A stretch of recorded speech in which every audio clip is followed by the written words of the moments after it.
사랑하는 여러분, 오늘 저는 여러분의 영혼과 육신 그리고 여러분의 인생 전체를 송두리째 올가매고 있는 가장 무섭고 은밀하고도 파괴적인 감옥에 대하여 이야기하고자 합니다. 이 감옥은 차가운 쇠창살로 만들어져 있지도 않고 총을 든 무서운 간수가 지키고 있지도 않습니다. 심지어 여러분의 육신의 눈에는 이 감옥의 벽이 보이지조차 않습니다. 하지만 이 보이지 않는 감옥은 세상의 그 어떤 악명 높은 감옥보다도 더 지독하게 여러분의 무한한 잠재력을 억누르고 있으며 전능하신 하나님께서 여러분을 위해 예비하신 찬란하고도 거대한 기적의 날개를 무참히 꺾어버리고 있습니다. 그 감옥의 이름은 바로 우리의 머릿속에 견고하게 자리 잡은 생각의 틀, The Mold of Thought, 즉 부정적인 자아상과 한계의 사슬입니다. 수십 년 동안 목회를 하면서 수백만 명의 성도들을 만나 상담하고 기도해주며 제가 가장 가슴 아프게 뼈저리게 느낀 것이 하나 있습니다. 수많은 그리스도인들이 십자가의 은혜로 구원을 받고 입술로는 전능하신 하나님, 창조주 하나님을 찬양하면서도 정작 그들의 실제 삶의 현장으로 돌아가면 3차원의 한계에 철저하게 짓눌려 살아간다는 사실입니다. 그들은 제 목양실 문을 두드리고 들어와 퉁퉁 부은 눈으로 피를 토하듯 하소연합니다. 목사님, 저는 도대체 왜 안 되는 걸까요? 새벽마다 눈물로 철야를 하고 며칠씩 굶어가며 금식 기도를 해도 제 인생은 언제나 제자리 걸음입니다. 남들은 기적을 척척 체험하는데 왜 제 삶에는 하늘문이 닫힌 것처럼 캄캄하기만 할까요? 아무리 발버둥 쳐도 이 지독한 빚더미를 벗어날 수 없고 이 끔찍한 가난의 대물림을 끊어낼 수 없으며 제 몸을 갉아먹는 이 병마를 이길 수 없습니다. 목사님, 제 팔자는 원래 평생 이렇게 밑바닥에서 고개 숙이고 살아야 할 운명인가 봅니다. 아무리 전능하신 하나님이라도 제 이 비참하고 철저하게 망가진 현실 앞에서는 어쩔 수 없으신가 봅니다. 여러분, 이 얼마나 무섭고 통탄할 만하며 하나님을 향한 끔찍한 신성모독적인 고백입니까? 온 우주의 은하수를 말씀 한마디로 창조하시고 시퍼른 홍해 바다를 가르쳤으며 썩어 냄새나는 나사로의 시체를 무덤에서 걸어나오게 하신 그 무한하시고 전능하신 여호와 하나님께서 고작 여러분의 그 알량한 은행 마이너스 통장 잔고와 세상의 스펙 앞에서는 어쩔 수 없는 무능한 분으로 전락해버린 것입니다. 도대체 하나님의 능력이 부족한 것입니까? 아니면 그 능력을 담아내는 우리의 영혼이 병들어 있는 것입니까? 우리가 왜 이토록 끔찍한 영적 패배주의라는 질병에 걸려 스스로를 짓밟고 하나님의 능력을 모욕하게 되는지 아십니까? 이 영적인 비극을 완벽하게 설명해주는 아주 유명하고도 가슴 아픈 우화 하나를 여러분의 마음의 캔버스에 그려드리겠습니다. 어느 서커스단에 가면 아주 거대한 아프리카 코끼리를 볼 수 있습니다. 그 코끼리는 몸무게가 수톤에 달하고 다리 굵기는 아름드리 나무 기둥만 하며 코로 단숨에 집채만 한 바위도 굴려버릴 수 있는 어마어마한 괴력을 가지고 있습니다. 화가 나면 사자나 호랑이도 밟아 죽일 수 있는 동물의 왕입니다. 그런데 아주 놀랍고도 기괴한 광경이 펼쳐집니다.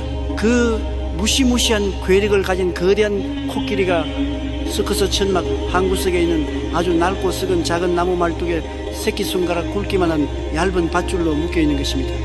상식적으로 생각해 보십시오. 그 거대한 코끼리가 마음만 먹고 발을 한번 툭 차기만 해도, 아니 코로 한번 튕기기만 해도 그 썩은 나무 말뚝은 산산조각이 나고 얇은 밧줄은 실밥처럼 끊어질 텐데 그 코끼리는 절대 그 말뚝 주변을 벗어나 도망치려 하지 않습니다. 그저 그 밧줄이 허용하는 반경 1m 안에서만 뱅글뱅글 맴돌며 무기력하게 서 있을 뿐입니다. 도대체 왜 이런 말도 안 되는 일이 벌어지는 것일까요? 코끼리 조련사들은 그 잔인하고도 슬픈 비밀을 이렇게 설명합니다. 서커스단은 코끼리가 태어난 지 얼마 안 된 아주 작고 연약한 새끼 코끼리 시절부터 훈련을 시작합니다. 조련사는 새끼 코끼리 발목에 차갑고 굵은 강철 쇠사슬을 꽁꽁 묶고 그것을 땅속 깊이 밝힌 거대한 강철 말뚝에 단단히 매어 놓습니다. 자유를 빼앗긴 새끼 코끼리는 본능적으로 엄마를 찾고 들판을 뛰놀기 위해 그 사슬을 끊으려 매일같이 발버둥 칩니다. 이리 뛰고 저리 뛰며 온 힘을 다해 몸부림을 칩니다. 사슬이 살을 파고들어 발목에서 붉은 피가 줄줄 흘러내려도 자유를 향한 몸부림을 멈추지 않습니다. 하지만 갓 태어난 새끼 코끼리의 연약한 힘으로는 그 육중한 강철 말뚝을 도저히 뽑을 수 없습니다. 하루가 지나고 일주일이 지나고 한 달이 지나도록 뼈가 으스러지라 당겨보지만 철컥거리는 쇠사슬 소리만 들릴 뿐 현실은 한치도 변하지 않습니다. 그 수백 수천 번의 뼈아픈 실패와 좌절 그리고 발목의 통증을 겪으면서 새끼 코끼리의 뇌리 속에는 마침내 아주 무섭고도 거대한 생각의 틀 하나가 형성됩니다. 아, 이 줄은 내가 아무리 힘을 쓰고 피를 흘려도 절대 끊을 수 없는 거구나. 나는 이 말뚝을 절대로 벗어날 수 없는 운명이구나. 저항해봤자 나만 아플 뿐이야. 그냥 포기하자. 시간이 흘러 10년, 20년이 지났습니다. 이제 그 연약했던 새끼 코끼리는 강철 말뚝 따위는 수백 개도 뽑아버릴 수 있는 거대한 산 같은 어른 코끼리로 성장했습니다. 그의 근육에는 상상할 수 없는 에너지가 차오릅니다. 이제 조련사는 무거운 쇠사슬 대신 끊어지기 쉬운 얇은 삼배밧줄로 강철 말뚝 대신 발로 차면 부러질 수 있는 나무 말뚝으로 바꿔놓습니다. 그럼에도 불구하고 코끼리는 결코 도망치지 않습니다. 아니, 도망칠 시도조차 하지 않습니다. 왜 그렇습니까? 여러분, 이 코끼리를 지금 묶고 있는 것은 그의 발목에 감긴 물리적인 밧줄이 아닙니다. 코끼리를 영원한 노예로 묶어둔 진짜 사슬은 바로 어린 시절에 거듭된 실패와 좌절이 뇌신경 세포 하나하나에 콱 박아놓은 나는 할 수 없다, 나는 여기서 벗어날 수 없다라는 과거의 기억이 만든 생각의 사슬이기 때문입니다. 물리적인 밧줄은 언제든 끊을 수 있지만 할 수 없다는 생각의 밧줄은 코끼리 스스로가 깨닫기 전에는 그 누구도 끊어줄 수 없는 가장 견고한 지옥의 감옥이 되어버린 것입니다. 사랑하는 영적 군사 여러분, 저는 오늘 피를 토하는 심정으로 여러분에게 묻습니다. 이 불쌍하고 무기력한 서커스단의 코끼리가 바로 오늘날 절망과 패배주의에 빠져 살아가는 여러분 자신의 적나라한 자화상은 아닙니까? 여러분은 어린 시절부터 혹은 과거의 수많은 세월 동안 눈에 보이는 3차원의 냉혹한 세상 속에서 끊임없이 거절당하고 버림받고 실패하고 가난에 짓눌리며 뼈아픈 상처들을 받아왔습니다. 너는 찢어지게 가난한 집안에서 태어났으니 죽으라 일해도 부자가 될 수 없어. 너는 남들처럼 좋은 대학을 나오지 못하고 배운 것이 없으니 높은 자리에 올라갈 수 없어. 네 부모도 암으로 돌아가셨으니 너도 결국 그 병에 걸려 고통받다 죽게 될 거야. 너는 뭘 해도 항상 실수투성이고 무능해. 네 주제를 파악해. 세상에 이 저주 섞인 독설들과 수없이 넘어졌던 여러분, 과거의 쓰라린 실패의 경험들이 마치 강철 말뚝처럼 여러분의 영혼 깊숙한 곳에 밝혀버렸습니다.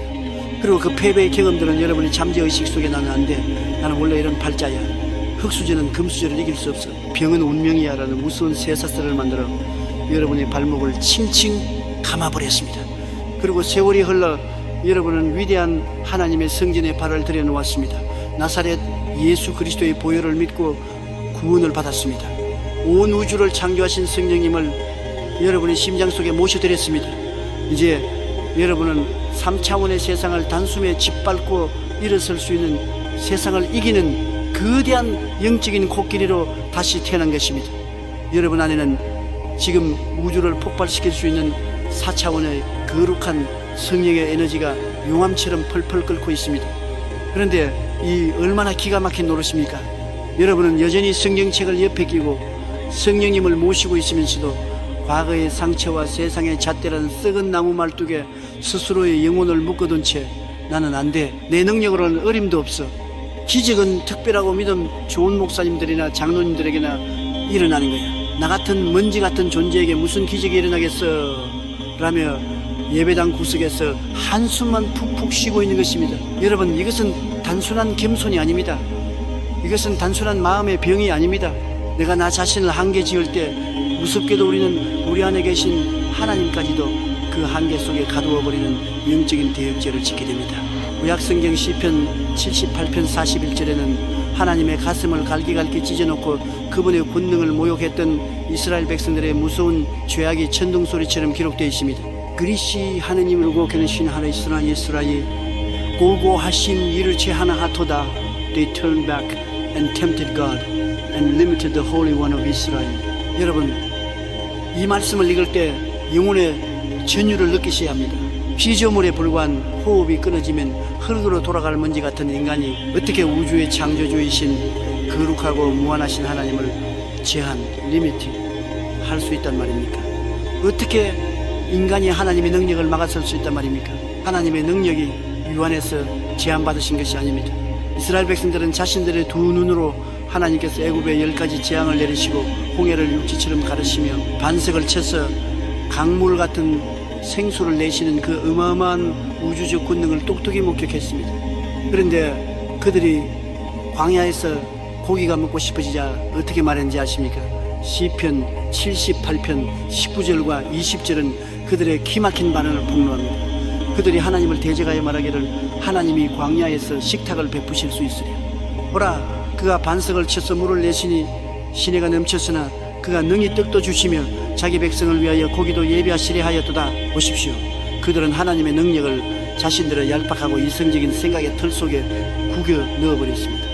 물을 내신 것은 인정하지만 고기를 구하기 힘든 이 메마른 광야에서 어떻게 고기까지 주실 수 있겠어?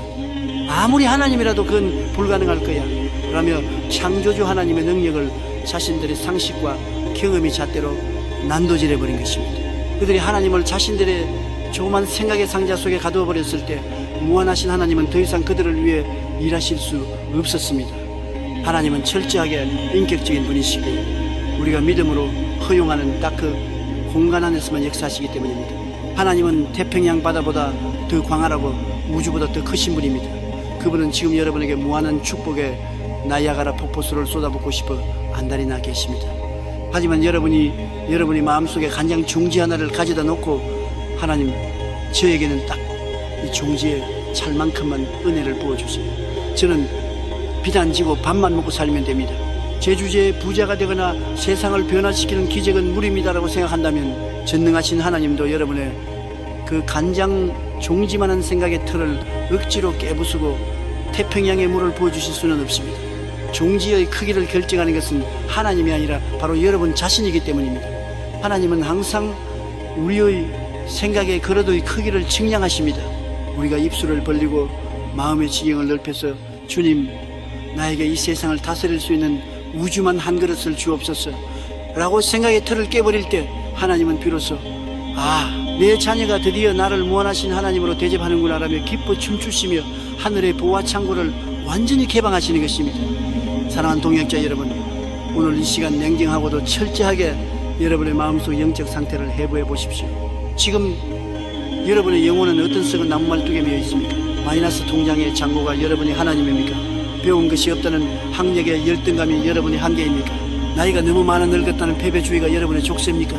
아니면 부모에게 물려받은 유전적인 질병의 내력이 여러분의 운명입니까? 마귀는 지금 이 순간에도 여러분의 귓가에 대고 끊임없이 뱀처럼 속삭입니다. 주제를 파악해라.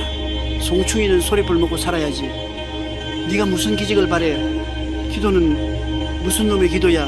현실을 똑바로 봐. 헛된 꿈을 꾸다가는 더 비참하게 망할 뿐이야. 그냥 찌그러져 있어. 지금 당장 예수 그리스도의 이름으로 그 마귀의 새빨간 거짓말을 찢어버리십시오. 그 저주의 혀를 성령의 불로 태워버리십시오. 여러분은 송충이가 아닙니다. 여러분은 이 땅에서 구더기처럼 짓밟히다 죽을 존재가 아닙니다. 여러분은 골고다 언덕에서 나사렛 예수 그리스도께서 물과 피를 다 쏟아부어 그분의 생명값으로 지불하고 사들인 온 우주의 거룩한 상속자이며 왕같은 제사장들입니다. 여러분을 묶고 있는 그 말뚝은 강철이 아닙니다. 그것은 그저 한낱 마귀의 기만 소리, 여러분의 뇌신경 속에 쏘아올린 흑우의 환영에 불과합니다. 오늘 이 자리에서 당장 결단하십시오. 여러분의 뇌리를 확 쥐고 있는 그 거짓된 한계의 밧줄을 성령의 금으로 단숨에 끊어버리시기를 예수의 이름으로 축원합니다. 여러분의 가슴을 펴고 영의 눈을 들어 4차원의 하늘을 우러러보며 사자처럼 부여하십시오. 나는 3차원의 환경과 과거의 상처에 지배받는 노예가 아니다. 내 안에는 온 우주를 지으신 무한하신 창조주 하나님이 살아 숨쉬고 계신다. 나는 예수 안에서 한계가 없는 무한한 가능성의 존재다. 그렇다면 이토록 수십 년간 뼈저리게 굳어져 버린 패배주의와 메뚜기 같은 열등감을 어떻게 우리 영혼의 밑바닥 뿌리부터 송두리째 뽑아내어 소각할 수 있을까요?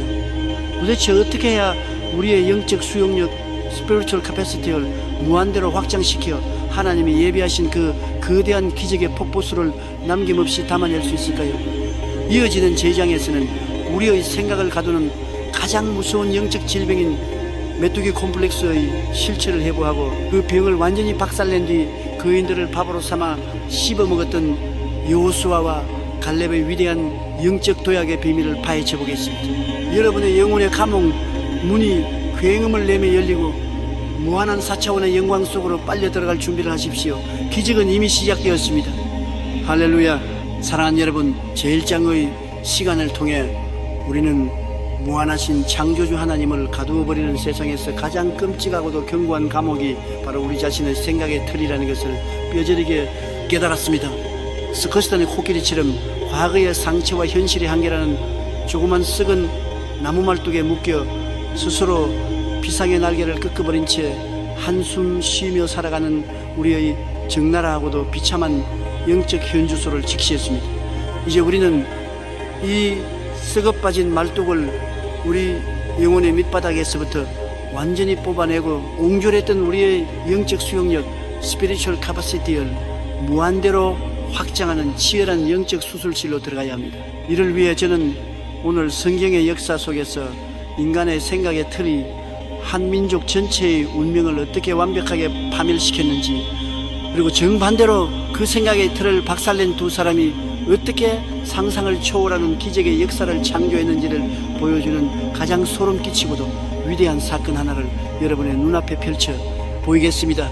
이 사건은 수천 년 전 중동 사막의 옛날 이야기가 아닙니다. 이것은 바로 오늘 이 시간 여러분의 가정과 직장과 마음속에서 벌어지고 있는 가장 생생한 영적 전쟁의 축소판입니다. 바로 구약성경 민수기 13장과 14장의 핏빛으로 기록된 카데스 바네아의 비극입니다. 이스라엘 백성들의 출애굽 여정을 머릿속으로 상상해 보십시오. 그들은 무려 400년 동안 애굽 이집트에서 짐승만도 못한 노예 생활을 하며 채찍에 맞고 벽돌을 굽던 자들이었습니다. 그러나 하나님께서는 그들의 부르짖음을 들으시고 모세를 통해 10가지의 끔찍한 재앙으로 애굽의 심장부를 박살내셨습니다. 이스라엘 백성들은 자신들을 추격해 오던 세계 최강의 애굽 철병거 부대가 시퍼런 홍해 바다의 경랑 속에 수장되는 것을 두 눈으로 똑똑히 목격했습니다. 그뿐만이 아닙니다.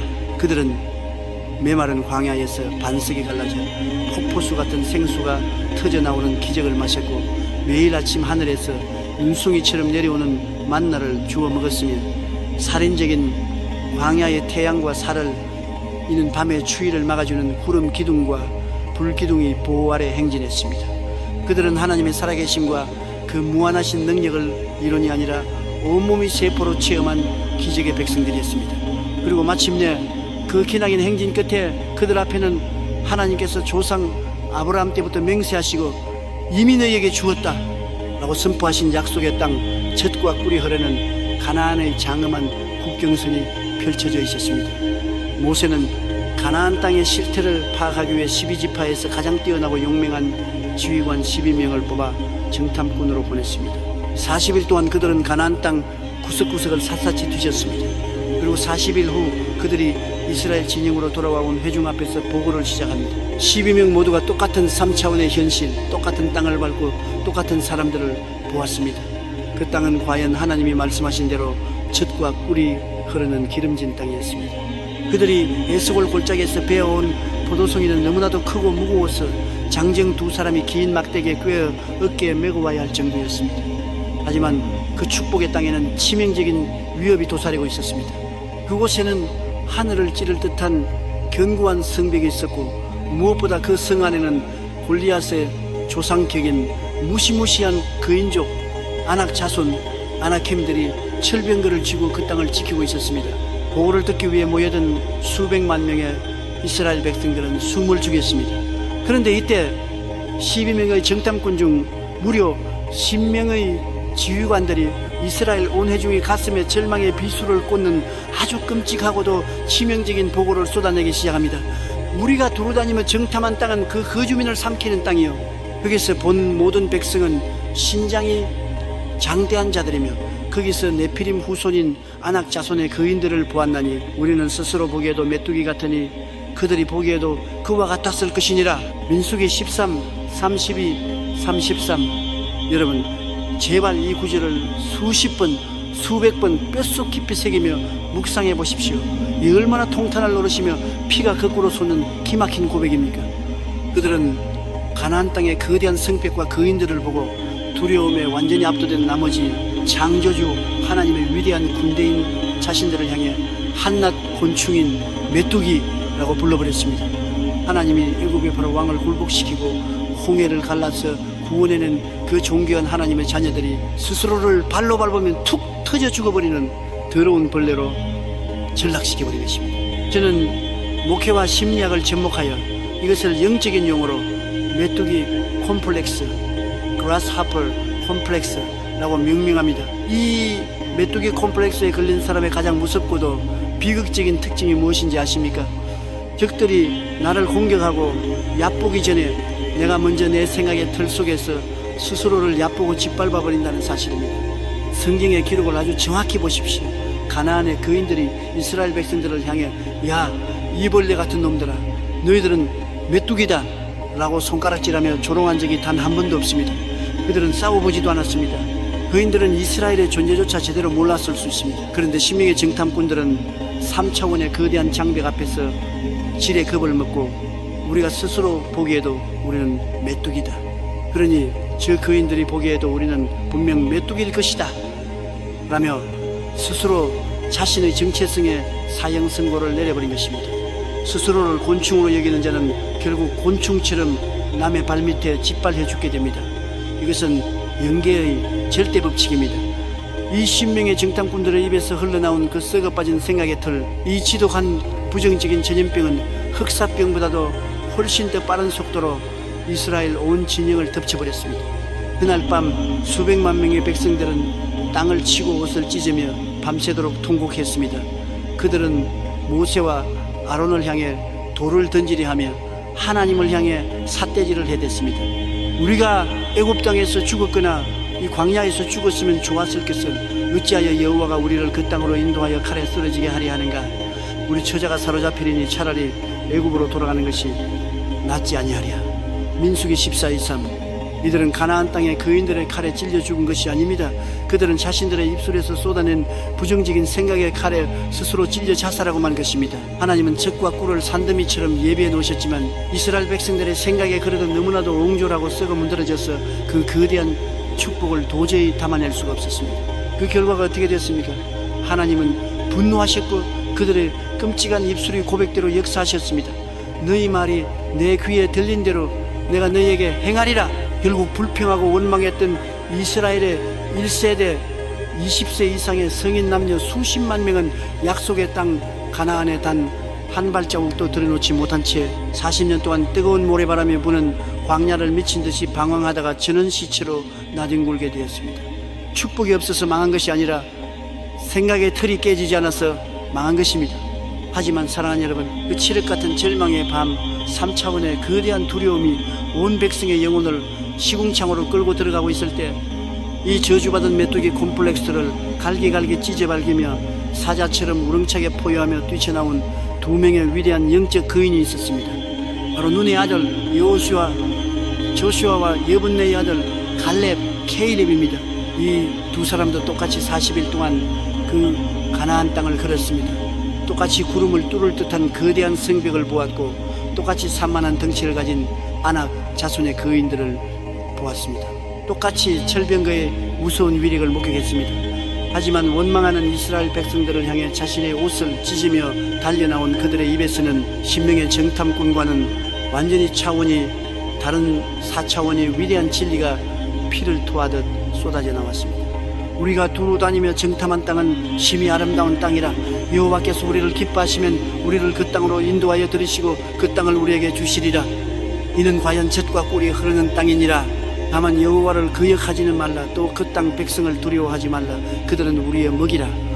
They are our bread. 그들이 보호자는 그들에게서 떠났고 여호와는 우리와 함께 하시느니라. 그들을 두려워하지 말라. 민수기 14:7-9. 할렐루야.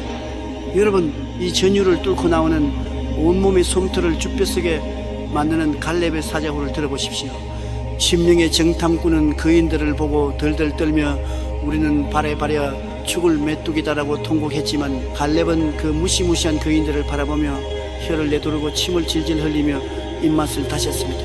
저 거인들은 저 어마어마한 성벽은 오늘 내 점심 식사 메뉴다. 저들은 나의 밥이다. 저들은 우리가 씹어먹을 한 조 깍방에 불과하다 라고 온 우주를 향해 호통을 친 것입니다. 도대체 어떻게 똑같은 환경, 똑같은 거인을 보고 이렇게 180도 정반대의 고백이 나올 수 있었을까요? 요수아와 갈렙이 유독 밥을 많이 먹어서 근육이 많고 칼싸움을 잘해서 그랬습니까? 절대 아닙니다. 신명의 정탐꾼은 철저하게 3차원의 렌즈를 끼고 세상을 보았습니다. 그들은 아낙 자손 거인의 크기와 육신을 가진 연약한 자신의 크기를 비교했습니다. 당연히 자신이 메뚜기처럼 초라하게 보일 수밖에 없지요. 그러나 요수아와 갈렙은 육신의 눈을 감고 4차원의 영적인 렌즈를 꼈습니다.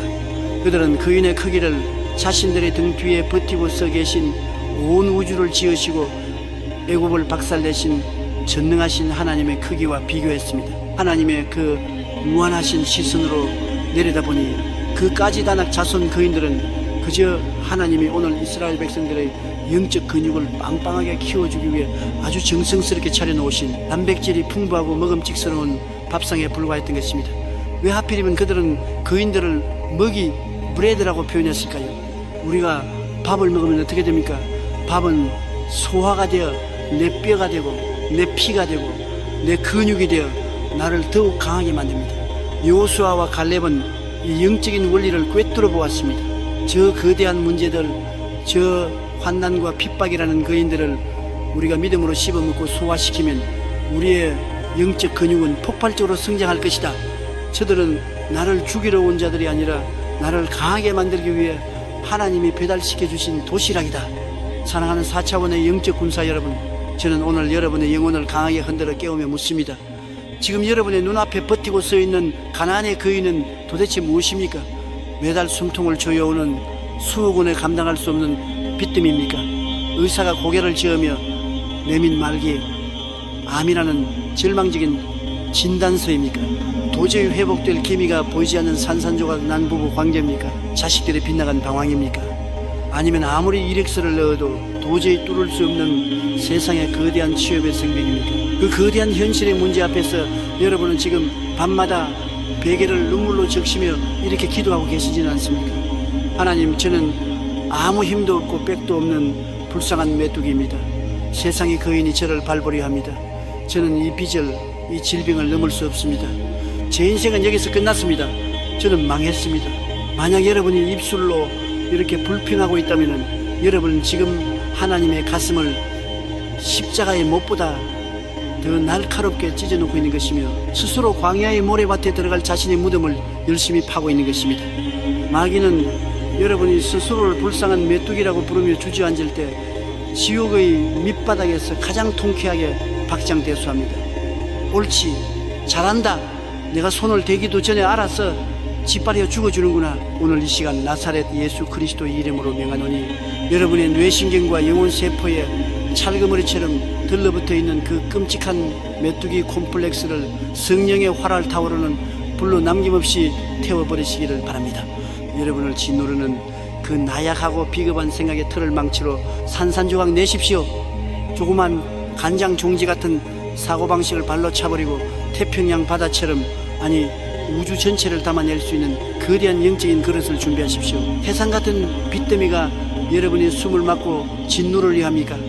방구석에 숨어서 도망치지 말고 당당하게 문을 열고 나가 그 빚더미의 거인을 정면으로 노려보며 갈렙처럼 입맛을 다시며 포효하십시오. 이 가난의 거인아, 이 더러운 마귀의 앞잡이야, 너는 나를 메뚜기로 만들 수 없다. 너는 오늘 내 영적인 식사 메뉴다. 너는 나를 짓밟으러 온 것이 아니라 하나님께서 나를 억만장자 거부 주후로 훈련시키기 위해 준비하신 영적 트레이닝 코스일 뿐이다. 너는 예수의 이름 앞에 무너져 내릴 나의 바삭바삭한 밥이다.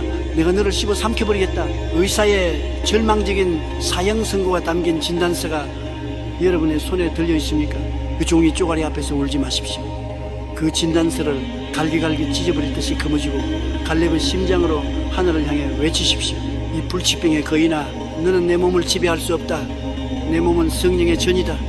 여호와께서 나와 함께 하시니 이 질병은 나의 믿음의 크기를 만천하에 증명할 위대한 간증의 재료요 내가 맛있게 먹어 치울 나의 밥이다. 예수 그리스도의 채찍에 맞으신 공로로 명하노니 더러운 병만은 내 몸에서 당장 떠나가라. 우리가 믿는 무한하신 하나님은 자신의 생각의 창문을 우주를 향해 활짝 열어젖히고 주님 이 세상의 모든 축복과 기적을 다 부어주셔도 제가 남김없이 담아내겠습니다 라고 담대하게 외치는 영적 거인에게 찾아갔습니다. 여러분의 생각의 그릇이 커지면 커질수록 3차원의 거인들은 좁쌀만큼 작아져서 한낱 곤충처럼 보이게 될 것입니다. 여러분이 밥상을 지배하는 자가 될 것입니다. 자, 이제 징그럽고 비참했던 메뚜기의 허물을 완전히 벗어던지고 세상을 호령하는 4차원의 영적 거인으로 다시 태어난 위대한 여러분, 하지만 우리의 이 놀랍도록 확장된 생각을 영원히 유지하기 위한 치열한 훈련은 오늘 단 하루의 뜨거운 결심만으로 끝나지 않습니다. 마귀는 내일 아침 여러분이 눈을 뜨자마자 또다시 여러분의 생각의 틈바구니로 비집고 들어와 패배와 절망의 가라지를 뿌리려 발악할 것이기 때문입니다. 그렇다면 매일매일 우리를 덮쳐오는 이 세상의 부정적인 오물들을 어떻게 4차원의 에너지로 씻어내고 우리의 영혼을 기적의 주파수에 24시간 내내 완벽하게 동기화시킬 수 있을까요? 이어지는 제3장에서는 우리의 운명을 결정짓는 뇌 속 깊은 곳의 저장소, 잠재의식, subconscious mind를 예수의 보혈과 말씀으로 완전히 해킹하여 기적의 자동 항법 장치로 재프로그래밍, 리프로그래밍하는 소름 돋는 영적 과학의 비밀을 낱낱이 파헤쳐 보겠습니다. 여러분의 두뇌가 폭발적인 하나님의 기적 생산 공장으로 변한 놀라운 체험을 기대하십시오. 십자가의 깃발을 높이 들고 승리의 함성과 함께 거침없이 전진하십시오. 할렐루야. 사랑하는 위대한 4차원의 영적 군사 여러분, 우리는 지난 2장에 치열했던 영적 전쟁을 통해 신명의 정탐꾼을 파멸의 늪으로 몰아넣은 그 징그러운 메뚜기 콤플렉스를 십자가 앞에 내동댕이 치고 박살 내버렸습니다. 그리고 거대한 아낙 자손들을 향해 저들은 나의 밥이다 라고 선포했던 여호수아와 갈렙의 그 위대한 사자오를 우리의 심장 속에 깊이 이식했습니다. 나는 할 수 있다. 나는 메뚜기가 아니다. 내 안에는 온 우주를 창조하신 무한하신 하나님이 살아 숨쉬고 계신다. 여러분의 영혼은 지금 이 뜨거운 확신과 기쁨으로 용암처럼 펄펄 끓어오르고 있을 것입니다. 하지만 여러분, 우리가 부흥회나 예배의 자리에서 이 뜨거운 확신을 안고 세상이라는 현실로 돌아가 문을 여는 바로 그 순간부터 우리는 아주 기이하고도 무서운 모골이 송인해지는 영적 저항에 직면하게 됩니다. 여러분의 이성적인 머리와 입술로는 분명히 나는 승리자다, 나는 부유하다, 내 병은 나았다 라고 힘차게 외치고 있는데 마음 가장 깊은 곳, 보이지 않는 영혼의 밑바닥에서부터 스물스물 검은 안개처럼 피어오르는 지독한 불안감과 싸늘한 의심의 목소리를 들어본 적이 있으십니까? 네가 정말 승리자라고, 웃기지 마, 거울을 봐라, 네 꼴이 어떤지, 너는 작년에도 똑같이 다짐했지만 결국 실패했잖아. 너는 어릴 때부터 부모님께 바보 같다고, 넌 커서 아무것도 안 될 거라고 구박만 받고 자랐잖아. 네가 무슨 수로 수십억의 빚을 갚아? 네가 무슨 수로 의사도 포기한 그 끔찍한 불치병을 고친단 말이야. 꿈 깨라, 이 위선자야. 머리 의식의 고백과 가슴 잠재 의식의 상태가 완전히 따로 노는 끔찍하고도 소름 끼치는 괴리감. 주일날 교회에서는 할렐루야를 외치며 날아갈 것 같다가도 월요일 아침 직장에 출근하거나 밀린 카드 명세서를 보는 순간 심장이 철렁 내려앉으며 다시 깊은 우물의 늪으로 빠져버리는 이 지독한 영적 조울증. 도대체 왜 이런 끔찍한 일들이 우리 삶에서 무한 반복되는 것일까요? 그것은 바로 여러분의 이성 컨셔스 마인드는 하나님의 말씀을 받아들여 기뻐 뛰고 있지만 여러분의 잠재의식 서브컨셔스 마인드라는 거대하고도 깊은 영혼의 지하 창고에는 여전히 과거의 상처, 실패의 찌꺼기, 패배주의의 맹독성 가스들이 산더미처럼 쌓여 악취를 풍기며 썩어가고 있기 때문입니다. 현대 심리학자들과 뇌과학자들의 연구에 따르면 인간의 마음은 거대한 빙산과도 같다고 합니다. 우리가 평소에 인지하고 생각하고 결단하는 의식의 수는 바다 위로 살짝 드러난 빙산의 일각인 10%에 불과합니다. 반면 바다 수면 아래에 거대하고 시커멓게 숨겨져 있는 나머지 90%의 어마어마한 얼음덩어리가 바로 잠재의식입니다. 이 잠재의식은 참으로 무섭고도 경이로운 저장소입니다. 여러분이 어머니의 뱃속에 잉태되었을 때부터 지금까지 수십 년의 세월 동안 겪었던 모든 사건들, 특히 가장 아팠던 상처, 처절했던 실패, 누군가에게 무참히 거절당했던 뼈아픈 기억, 부모나 권위자로부터 들었던 날카로운 저주의 말들이 비디오 테이프처럼 단 하나도 삭제되지 않고 고스란히 녹화되어 있는 거대한 영혼의 블랙박스입니다. 여러분이 아무리 의식 10%로 나는 성공한다, 나는 기적의 주인공이다라고 긍정적인 씨앗을 뿌리려 애를 써도 그 씨앗이 심겨야 할 거대한 받친 잠재의식 90%이 온통 가시덤불과 불신앙의 독극물로 오염되어 있다면 어떻게 되겠습니까? 긍정의 씨앗은 뿌리를 내리기도 전에 잠재의식 밑바닥에서 올라오는 과거의 상처와 두려움이라는 맹독에 감염되어 하루아침에 말라 죽어버리고 맙니다. 우리의 인생을 실제로 끌고 가는 운전되는 10%의 얄팍한 의식이 아니라 90%의 거대한 잠재의식이 쥐고 있기 때문입니다. 이 무서운 영적 구조를 꿰뚫어 보신 사도 바울은 로마서 12장 2절에서 우리가 기적을 체험하기 위해 반드시 거쳐야 할 아주 중대하고도 치명적인 영적 수술 하나를 명령합니다. 너희는 이 세대를 본받지 말고 오직 마음을 새롭게 함으로 변화를 받아. Be transformed by the renewing of your mind. 하나님의 선하시고 기뻐하시고 온전하신 뜻이 무엇인지 분별하도록 하라. 여러분, 여기서 마음을 새롭게 함으로 변화를 받아라라는 말씀이 무슨 뜻인지 아십니까? 이것은 단순히 내일부터는 좋은 생각, 착한 생각 좀 하고 살아야지 하는 도덕적인 결심을 뜻하는 것이 아닙니다. 이것은 여러분의 썩어빠진 잠재의식의 하드디스크를 성령의 불로 완전히 포마트 해버리고 하나님의 4차원적인 새로운 운영체제 OS로 아예 싹 다 다시 깔아버리라는 우주의 창조주이신 하나님의 준엄하고도 강력한 명령입니다. 여러분, 컴퓨터가 치명적인 악성 바이러스와 해킹 프로그램에 감염되어 화면이 자꾸 꺼지고 블루스크린이 뜨며 오류가 난다고 가정해 보십시오. 여러분이 그 컴퓨터의 겉모습인 모니터를 반짝반짝하게 닫고 키보드를 수백만 원짜리 최고급으로 바꾼다고 해서 그 컴퓨터가 고쳐집니까? 절대 아닙니다. 오히려 바이러스는 더 활개를 칠 것입니다.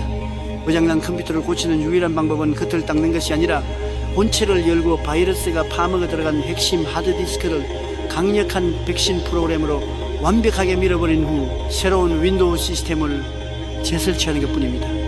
우리의 영혼도 이와 완벽하게 똑같습니다.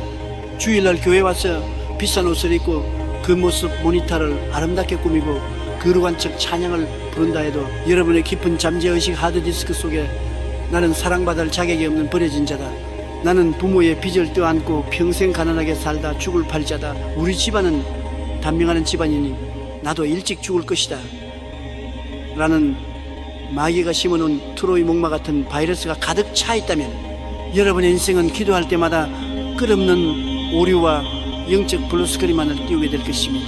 기적의 프로그램이 실행되려다가도 잠재의식의 바이러스에 걸려 튕겨나가 버린 것입니다. 그렇다면 이토록 견고하게 뿌리내린 끔찍한 잠재의식의 바이러스를 도대체 어떻게 해야 완벽하게 포맷하고 뿌리 뽑을 수 있을까요? 인간의 얄팍한 심리치료나 세속적인 긍정주의 서적들, 최면술 따위로는 어림도 없습니다. 오직 4차원의 영적 세계 보좌로부터 내려온 우주에서 가장 강력하고 폭발적인 두 가지의 초강력 영적 백신만이 여러분의 잠재의식을 씻어내고 재창조할 수 있습니다. 첫 번째 백신은 바로 예수 그리스도의 피, 갈보리 십자가의 붉은 보혈입니다. 사랑하는 여러분, 지금 계신 그 자리에서 조용히 두 눈을 감아보십시오. 그리고 여러분의 인생에서 가장 수치스러웠던 실패의 순간들, 부모나 타인으로부터 무참히 짓밟히고 거절당해 피눈물을 흘리며 버림받았던 그 뼈아픈 상처의 기억들을 대면해 보십시오. 너무 아파서 스스로도 꺼내기 싫어 마음속 깊은 지하실에 꽁꽁 숨겨두었던 그 흉측한 기억의 찌꺼기들을 영의 눈으로 바라보십시오. 그 기억들이 바로 마귀가 여러분을 잠재의식 속에 박아놓은 한계의 말뚝이며 기적을 차단하는 독극물입니다. 이제 믿음의 눈을 들어 2000년 전 골고다 언덕 위에서 양손과 양발에 대못이 밝히고 머리에 가시관을 쓰신 채 물과 피를 남김없이 쏟아붓고 계신 예수 그리스도의 십자가를 우러러 보십시오. 그 십자가에서 뚝뚝 떨어지는 뜨거운 예수님의 보혈이 지금 이 순간 시공간을 초월하여 여러분의 머리끝부터 발끝까지, 그리고 여러분의 영혼의 지하 창고인 잠재의식 깊은 곳까지 폭포수처럼 쏟아져 내리는 것을 생생하게 상상하십시오. 그리고 입술을 열어 나사렛 예수의 권세로 벼락치듯 선포하십시오. 나사렛 예수 그리스도의 이름으로 명하노니 내 어린 시절에 받은 상처와 학대의 기억들, 지독한 가난과 실패가 남긴 열등감의 찌꺼기들, 나를 옥죄는 모든 두려움의 파일들은 지금 이 시간 예수 그리스도의 붉은 피로 완벽하게 덮일지어다. 그 더럽고 악한 기억의 바이러스들은 내 잠재의식의 하드디스크에서 영원히 삭제되었다. 나는 예수의 피로 모든 과거에서 해방된 완전히 새로운 피조물이다. 할렐루야! 여러분이 십자가 보혈의 능력을 절대적으로 의지하여 이렇게 선포할 때 4차원의 세계에서 내려온 성령의 불길이 여러분의 뇌신경과 뼛속의 세포 하나하나를 관통하며 수십 년 동안 켜켜이 쌓여있던 그 모든 부정적인 찌꺼기들을 하얀 잿더미로 완벽하게 태워버리실 것입니다. 보혈의 백신이 지나간 자리에는 마귀의 찌꺼기가 단 1mm도 남을 수 없습니다. 잠재의식을 포맷하는 두 번째 백신은 바로 하나님의 말씀 로고스 리마로 씹어먹는 것입니다. 보혈로 여러분의 잠재의식을 깨끗하게 청소하고 비워냈다면 이제 그 텅 빈 공간에 4차원의 무한한 가능성을 지닌 하나님의 생명의 말씀을 새로운 운영체제 OS로 가득 채워 넣어야 합니다. 빈집으로 그냥 내버려두면 마귀가 7 귀신을 데리고 다시 쳐들어오기 때문입니다. 그런데 여기서 아주 중요한 비밀이 있습니다. 하나님의 말씀을 그저 주일날 설교하면 듣는 것으로 혹은 눈으로 성경책을 휙휙 읽고 지나가는 것만으로는 절대로 잠재의식의 벽을 뚫고 들어갈 수 없습니다.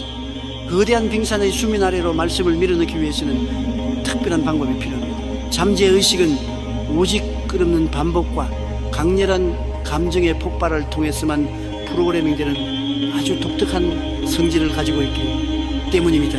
구약성경 시편 1편 2절은 4차원의 기적을 창조하는 복 있는 사람을 가리켜 이렇게 말씀합니다. 오직 여호와의 율법을 즐거워하여 그의 율법을 주야로 묵상하는도다. 여러분, 여기서 묵상 메디테이트 한다는 단어를 주목하십시오. 많은 그리스도인들이 묵상이라고 하면 산속에 들어가 가부좌를 들고 앉아 눈을 감고 하며 조용히 마음속으로 명상하는 불교나 힌두교식의 참선을 떠올립니다. 그것은 성경이 말하는 묵상이 절대 아닙니다. 묵상으로 번역된 히브리어 원어 하가는 그 의미가 너무나도 무섭고도 강렬합니다. 이 하가라는 단어는 굶주린 사자나 맹수가 피비린내 나는 사냥감을 발톱으로 움켜쥐고 그 뼈를 어드득 씹어먹으며 으르렁 거리는 소리, 또는 소가 여물을 먹고 위장 속으로 집어넣었다가 다시 개어내어 하루 종일 되새김질하며 씹는 소리를 의미합니다. 즉 성경적인 묵상은 눈을 감고 조용히 생각하는 것이 아니라 하나님의 말씀을 여러분의 입술에 올려놓고 끊임없이 짐승이 포효하듯이 으르렁거리며 입 밖으로 소리내어 중얼거리고 선포하는 치열한 영적 전투 행위를 뜻하는 것입니다. 여러분이 아침에 잠자리에서 눈을 뜨는 바로 그 첫 순간부터 밤에 지친 몸을 이끌고 침대에 누워 잠이 드는 그 마지막 순간까지 이 하가의 비밀을 사용하여 무한한 가능성을 담은 하나님의 말씀을 끊임없이 여러분의 입술로 으르렁거리십시오. 내게 능력 주시는 자 안에서 내가 모든 것을 할 수 있느니라. 빌립보서 4:13. 이 짧은 말씀을 그저 한번 쏙 읽고 책을 덮지 마십시오. 운전대를 잡고 출근할 때, 설거지를 할 때, 화장실에 앉아 있을 때조차도 수십 번, 수백 번을 여러분의 고막이 찢어지고 뇌세포가 완전히 세뇌될 때까지 사자처럼 포효하며 선포하십시오.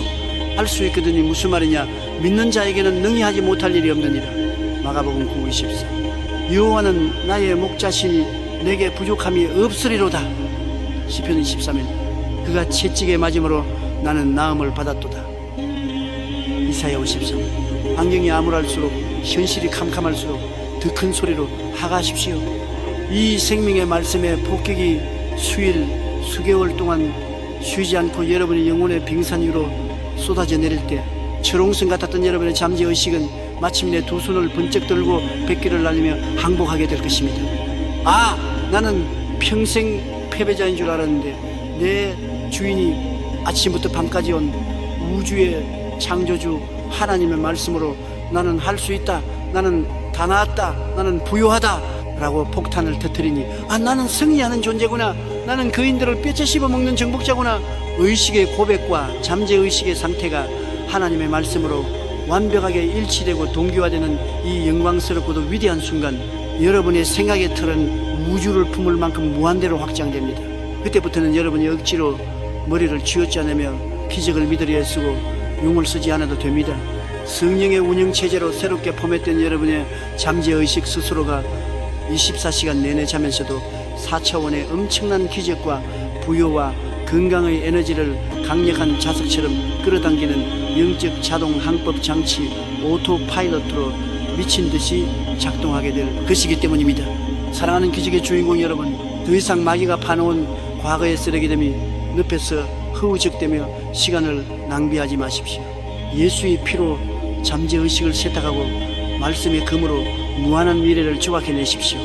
여러분의 잠재의식은 이제 하나님의 위대하고 찬란한 꿈이 무럭무럭 자라나는 가장 거룩하고 비옥한 4차원의 에덴 동산으로 완벽하게 변모했습니다. 그렇다면 이토록 깨끗해진 옥토의 기적의 씨앗을 잉태하고 내면에 가득 차니 폭발적인 4차원의 가능성을 눈에 보이는 3차원의 현실 세계로 강제로 끄집어내는 가장 직접적이고 물리적인 영적 방아쇠 트리거리는 과연 무엇일까요? 우리의 운명이라는 거대한 배의 방향을 조종하고 보이지 않는 영계의 창조 에너지를 밖으로 쏘아 올리는 우리 몸의 가장 작지만 가장 무섭고 파괴적인 기관, 바로 혀의 권세와 입술의 법칙에 대하여 다음 사장에서 그 우주적인 비밀의 문을 활짝 열어젖히겠습니다. 여러분의 혀가 하나님의 창조 엔진으로 변하여 3차원의 세상을 호령하게 되는 소름 끼치는 기적의 현장으로 계속해서 진격하십시오. 할렐루야. 사랑하는 위대한 4차원의 기적 창조자 여러분, 우리는 지난 3장에 피나는 영적 수술을 통해 과거의 상처와 패배주의로 썩어 들어가던 잠재의식의 하드디스크를 예수 그리스도의 붉은 보혈로 완벽하게 씻어내었습니다. 그리고 그 텅 빈 거룩한 공간에 무한한 가능성을 지닌 하나님의 생명의 말씀을 새로운 운영체제로 강력하게 설치했습니다. 이제 여러분의 영혼은 티 없이 맑은 백지와도 같으며 여러분의 생각의 지경은 우주를 품을 만큼 무한대로 확장되었습니다. 4차원의 전능하신 성령님은 지금 바로 여러분을 통해 일하시기 위해 기적의 엔진의 시동을 켜고 만반의 준비를 마치셨습니다. 그런데 여러분, 이처럼 내면의 완벽한 영적 준비를 마쳤음에도 불구하고 이 엄청난 하나님의 가능성을 눈에 보이는 3차원의 물질 세계로 출력 아웃풋을 해내는 마지막 관문에서 수많은 성도들이 자신의 손으로 기적의 메인 스위치를 툭 꺼버리는 너무나도 어처구니 없고 끔찍한 범죄를 저지르고 맙니다. 도대체 무엇이 그 공들여 쌓은 기적의 탑을 하루아침에 무너뜨리는 것일까요? 그것은 바로 우리가 하루에도 수천 번씩 무심코 내뱉는 부정적인 언어 습관, 즉 오염된 입술의 열매 때문입니다. 현대 과학자들은 말소리가 그저 성대를 울려 나오는 공기의 파동이나 진동에 불과하다고 말할지 모릅니다. 하지만 영적인 세계에서 우리가 매일 사용하는 말월슨 결코 단순한 소리가 아닙니다. 말은 우리의 생각과 혼을 담아 4차원의 영적 세계로 날아다주는 살아있는 영적인 그릇이며 무형의 4차원 창조 에너지를 유형의 3차원 현실로 깎고 다듬어 조각해내는 날카로운 창조의 도구입니다. 하나님께서 온 우주를 창조하실 때 무엇을 사용하셨습니까? 망치나 톱이 아닙니다. 오직 말씀 빛이 있으라 이런 언어의 도구를 사용하셨습니다. 하나님의 형상을 닮은 우리 인간의 입술에도 그와 똑같은 창조의 권세가 주어져 있는 것입니다. 신약성경 야고보서 3장 4절과 5절은 우리 입술의 권세, 즉 혀가 가진 가공할 만한 위력에 대해 아주 소름 끼치고도 명확한 비율을 온 우주에 선포합니다. 또 배를 보라, 그렇게 크고 광풍에 밀려가는 것들을 지극히 작은 방향타 로드로서 사공의 뜻대로 운전하느니 이와 같이 혀도 작은 지체로 돼 큰 것을 자랑하도다. 여러분, 거대한 태평양 바다 위에 떠있는 수만 톤짜리 초대형 항공모함이나 크루즈 유람선을 상상해 보십시오. 집채만 한 파도가 치고 광풍이 불어닥칠 때 그 거대한 철덩어리 배를 움직이고 방향을 결정하는 핵심 부품은 과연 무엇입니까? 배 밑바닥에 있는 집채만 한 엔진입니까? 화려한 조타실의 레이더입니까? 아닙니다. 배의 맨 뒤통수 시퍼런 물속에 보이지 않게 숨겨져 있는 아주 작고 얇은 새 조각, 바로 방향타키입니다. 교타실의 선선장이 그 조그만 방향타를 왼쪽으로 단 1도만 돌리면 수만 톤의 거대한 배 전체가 뱃머리를 돌려 거센 파도를 뚫고 왼쪽으로 나아갑니다. 오른쪽으로 돌리면 오른쪽으로 갑니다. 만약 그 거대한 배의 엔진이 아무리 강력하고 성능이 뛰어나다 할지라도 그 배의 방향타가 파멸의 암초를 향해 고정되어 있다면 어떻게 되겠습니까? 그 배는 강력한 엔진의 힘 때문에 오히려 더 빠른 속도로 암초에 정면 충돌하여 수많은 사람을 태운 채 바다 깊은 곳으로 산산조각나 침몰하고 말 것입니다. 사랑하는 여러분, 여러분의 인생, 여러분의 가정, 여러분의 사업이라는 이 거대한 배를 험난한 세상의 바다에서 이끌고 가는 그 결정적인 방향타가 무엇인지 아십니까? 그것은 여러분의 통장 잔고도 아니요, 여러분의 학벌도 아니요, 여러분의 인맥도 아닙니다. 여러분의 운명을 좌우하는 유일한 방향타는 바로 여러분의 코 밑에 붙어있는 조그맣고 축축한 3인치짜리 살점, 바로 혈통계입니다. 여러분이 아무리 철야 기도를 하고 잠재의식을 말씀으로 새롭게 하며 무한한 가능성을 꿈꾼다 할지라도 여러분의 입술의 방향타가 매일같이 안된다, 죽겠다, 망했다란 불가능의 암초를 향해 꺾여 있다면 여러분 안에 계신 성령님의 그 거대한 기적의 엔진도 결국 여러분의 삶을 파멸과 질병과 가난의 암초로 맹렬하게 끌고 갈 수밖에 없는 것입니다. 이것은 헌금이 부족해서가 아닙니다. 여러분 스스로가 입술로 파멸을 선택했기 때문입니다. 오늘날 수많은 사람들의 일상적인 언어 습관을 가만히 들여다보십시오. 마귀가 얼마나 교묘하고 악랄하게 우리 언어의 방향타를 고장 내놓았는지 모릅니다. 특히 우리 한국 사람들이 하루 종일 입에 달고 사는 말이 무엇입니까? 아침에 일어나면 아이고 피곤해 죽겠다, 밥때가 되면 배고파 죽겠다, 일을 하면서는 힘들어 죽겠다, 짜증나 죽겠다, 심지어 기분이 너무 좋고 행복할 때조차도 와 너무 좋아 죽겠다, 배꼽 빠져 죽겠다라고 말합니다. 모든 문장의 끝이 기승전 죽음 때때우로 끝납니다. 여러분 이것이 그저 무의미한 습관적인 투정 같습니까?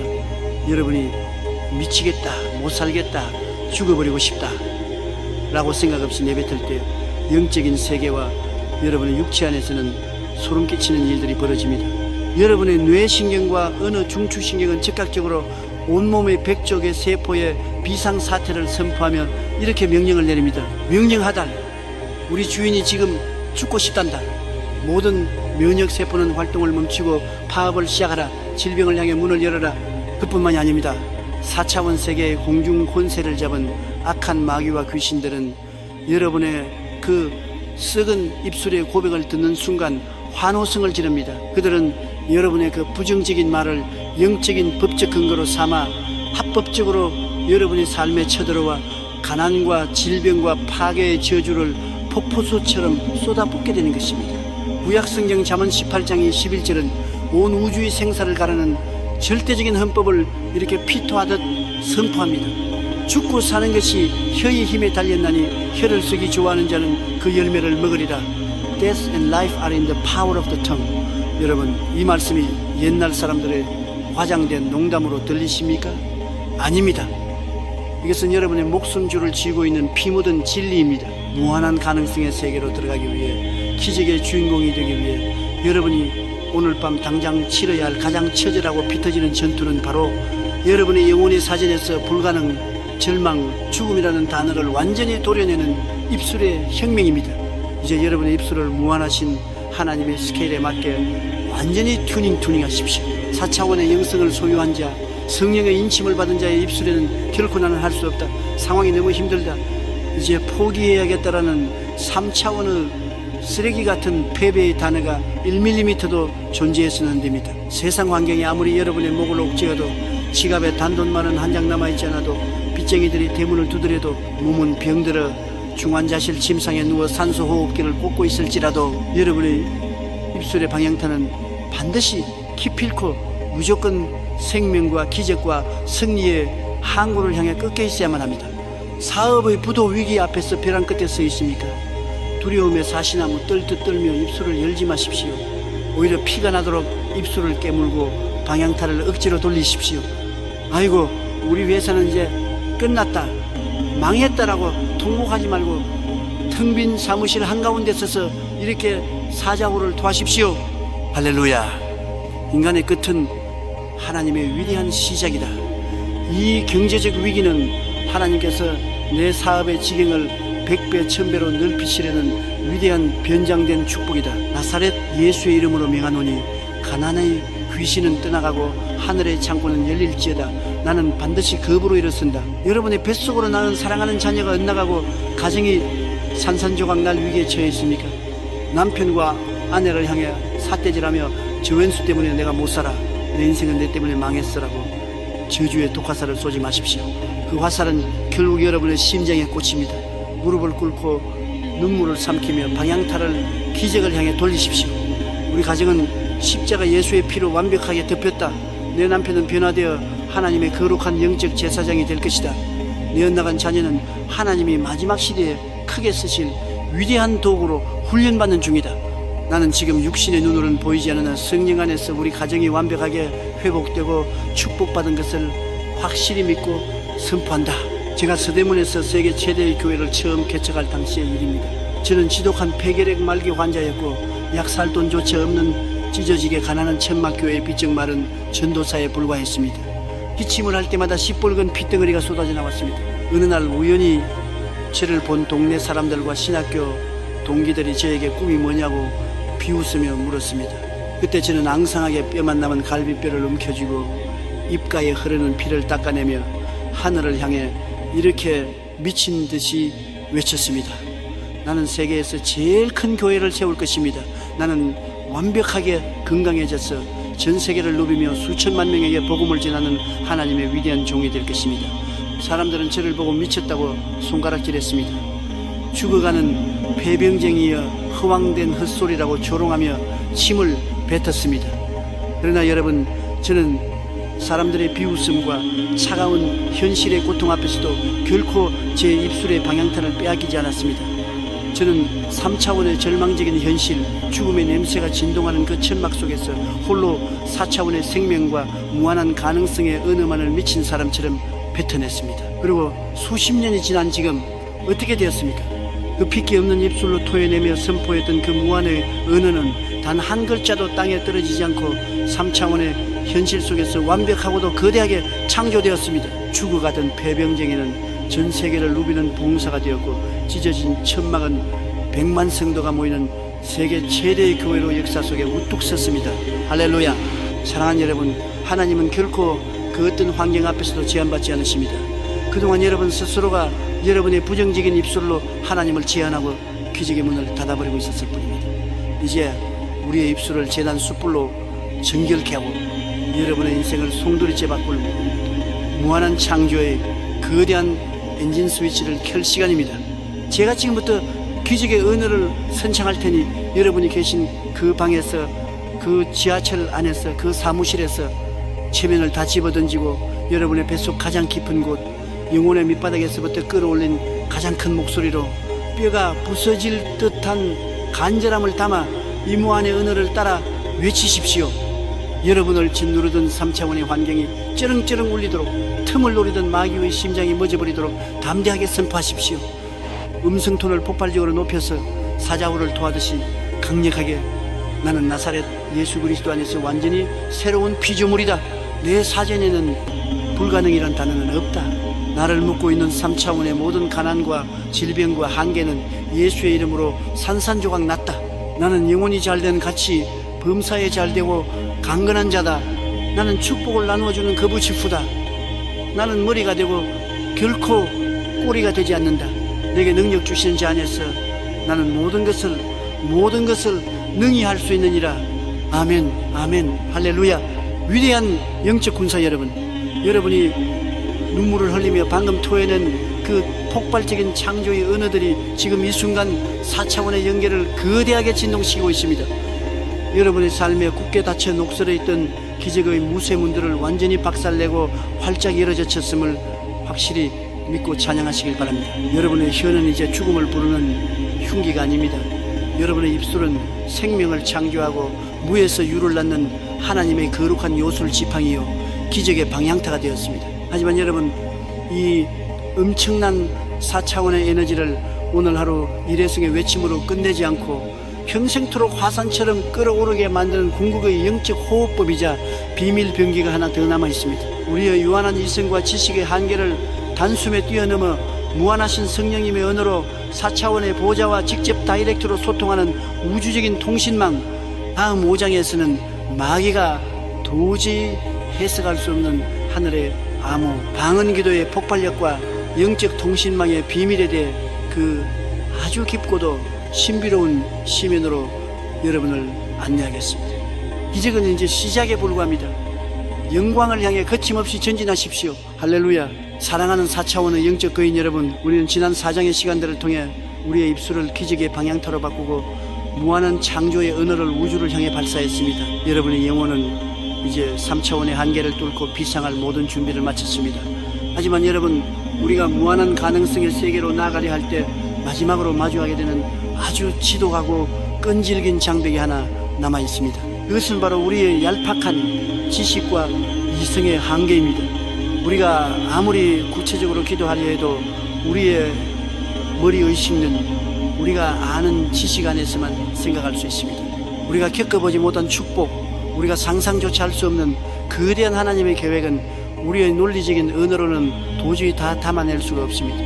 하나님, 저를 축복해 주세요 라고 말하지만 사실 우리는 우리에게 무엇이 최선의 축복인지조차 다 알지 못하는 연약한 존재들입니다. 3차원의 지능을 가진 우리가 어떻게 4차원의 무한한 지혜를 다 깨달을 수 있겠습니까? 오늘 저는 여러분에게 우리의 이 유한한 이성의 벽을 단숨에 뛰어넘어 무한하신 하나님의 심장으로 직접 파고 들어가는 우주적인 통신장치를 소개해드리고자 합니다. 그것은 바로 성령님께서 우리에게 주시는 천국의 암호, 언어, 방언, 기도, Praying in the Spirit의 폭발적인 권능입니다. 고린도전서 14장 2절은 이 신비로운 영적 통신망에 대해 이렇게 기록합니다. 방언을 말하는 자는 사람에게 하지 아니하고 하나님께 하나니 이는 알아듣는 자가 없고 영으로 비밀을 말합니다. For he who speaks in a tongue does not speak to man but to God, for no one understands him. However, in the Spirit he speaks mysteries. 여러분, 이 말씀의 깊은 의미를 깨달으셔야 합니다. 우리가 우리말 이성의 언어로 기도할 때 마귀는 그 기도를 다 알아듣습니다. 마귀는 우리의 논리를 파악하고 우리의 약점을 파고들어 의심의 가라지를 뿌립니다. 또한 우리의 이성은 자꾸만 현실과 계산기를 두드리며 기도의 불길을 끄려합니다. 하지만 여러분이 성령의 충만함을 입어 방언으로 기도하기 시작할 때 여러분의 기도는 마귀가 도저히 해독할 수 없는 천국의 1급 보안 암호로 바뀌어 하늘 보좌로 직행하게 됩니다. 여러분의 이성은 잠들고 여러분 안에 계신 무한하신 성령님께서 직접 하나님의 영광스러운 계획을 여러분의 입술을 빌려 비밀 미스리시로 선포하기 시작하시는 것입니다. 이것은 3차원의 두뇌를 거치지 않고 4차원의 영계에서 직접 이루어지는 초고속 데이터 통신입니다. 제가 여의도 순복음교회를 개척하고 수많은 불가능의 산들을 넘어올 수 있었던 핵심 비결은 바로 이 방언 기도의 힘이었습니다. 도저히 해결할 수 없는 거대한 문제가 닥치고 제 지식과 지혜가 바닥이 났을 때 저는 사람을 찾아다니지 않았습니다. 저는 골방으로 들어가 무릎을 꿇고 눈을 감았습니다. 그리고 제 이성의 기도를 멈추고 성령님께 제 혈을 온전히 맡겨드렸습니다. 랄랄라 슈레레 1시간 2시간 때로는 대여섯 시간 동안 방언으로 깊은 기도의 시민으로 들어갔습니다. 제 머리로는 지금 제가 무슨 말을 하는지 다 알지 못했지만 제 영은 이미 무한한 하나님의 지혜와 접속되어 있었습니다. 그렇게 방언 기도를 마치고 일어나는 순간 제 마음속에는 세상을 다 얻은 것 같은 말할 수 없는 평안이 임했습니다. 그리고 신기하게도 기도를 마치고 나면 제가 도저히 생각할 수 없었던 창조적인 아이디어들이 번개처럼 떠오르기 시작했습니다. 꼬였던 문제들이 기적처럼 풀리기 시작했습니다. 왜 그렇습니까? 제가 방언으로 기도할 때 성령님께서 제 인생의 모든 문제들을 하나님의 시각 4차원으로 재배열하시고 무한한 가능성의 세계에서 해답을 끌어내어 제 삶에 이식하셨기 때문입니다. 사랑하는 여러분, 여러분의 지혜가 부족합니까? 인생의 막다른 골목에서 어디로 가야 할지 몰라 방황하고 계십니까? 여러분의 얄팍한 머리를 굴리지 마십시오. 여러분의 짧은 지식으로 하나님을 설득하려 하지 마십시오. 당장 성령의 불을 받으십시오. 그리고 여러분의 혀를 성령님의 통치 아래 내어드리십시오. 방언 기도는 단순히 신비한 체험이 아닙니다. 그것은 여러분의 좁은 생각의 틀을 무한대로 확장시키는 영적 가속기입니다. 여러분이 방언으로 부르짖을 때 여러분의 잠재의식 속에 숨어있던 마지막 불신앙의 찌꺼기들까지 성령의 불로 소멸됩니다. 여러분의 영혼은 하나님의 거룩한 주파수에 완벽하게 동기와 싱크로나이제이션 됩니다. 사도 바울은 고린도전서 14장 18절에서 당당하게 선포했습니다. 내가 너희 모든 사람보다 방언을 더 말함으로 하나님께 감사하노라. 세계 최고의 지성이었던 바울이 왜 그토록 방언 기도를 강조했겠습니까? 자신의 지식보다 성령님의 지혜가 무한하다는 것을 알았기 때문입니다. 사랑하는 영적 군사 여러분, 이제 여러분의 기도를 3차원의 언어에 가두어 두지 마십시오. 무한한 가능성의 세계로 들어가는 황금 열쇠, 바로 성령의 언어를 사용하십시오. 여러분이 성령 안에서 비밀을 말하기 시작할 때 하늘의 모든 차원들이 여러분을 돕기 위해 움직이기 시작할 것입니다. 마귀는 혼비백산하여 도망칠 것이며 여러분의 삶에는 여러분이 상상조차 하지 못했던 어마어마한 4차원의 기적들이 구체적인 실체로 나타나게 될 것입니다. 자, 이제 우리는 생각의 틀을 깨고 잠재의식을 치유하며 언어의 방향타를 돌려 성령의 통신망까지 확보했습니다. 그렇다면 이제 이 모든 원리들을 하나로 묶어 여러분의 가문과 인생의 영원한 축복의 금자탑을 세우는 결정적인 마지막 한 걸음은 무엇일까요?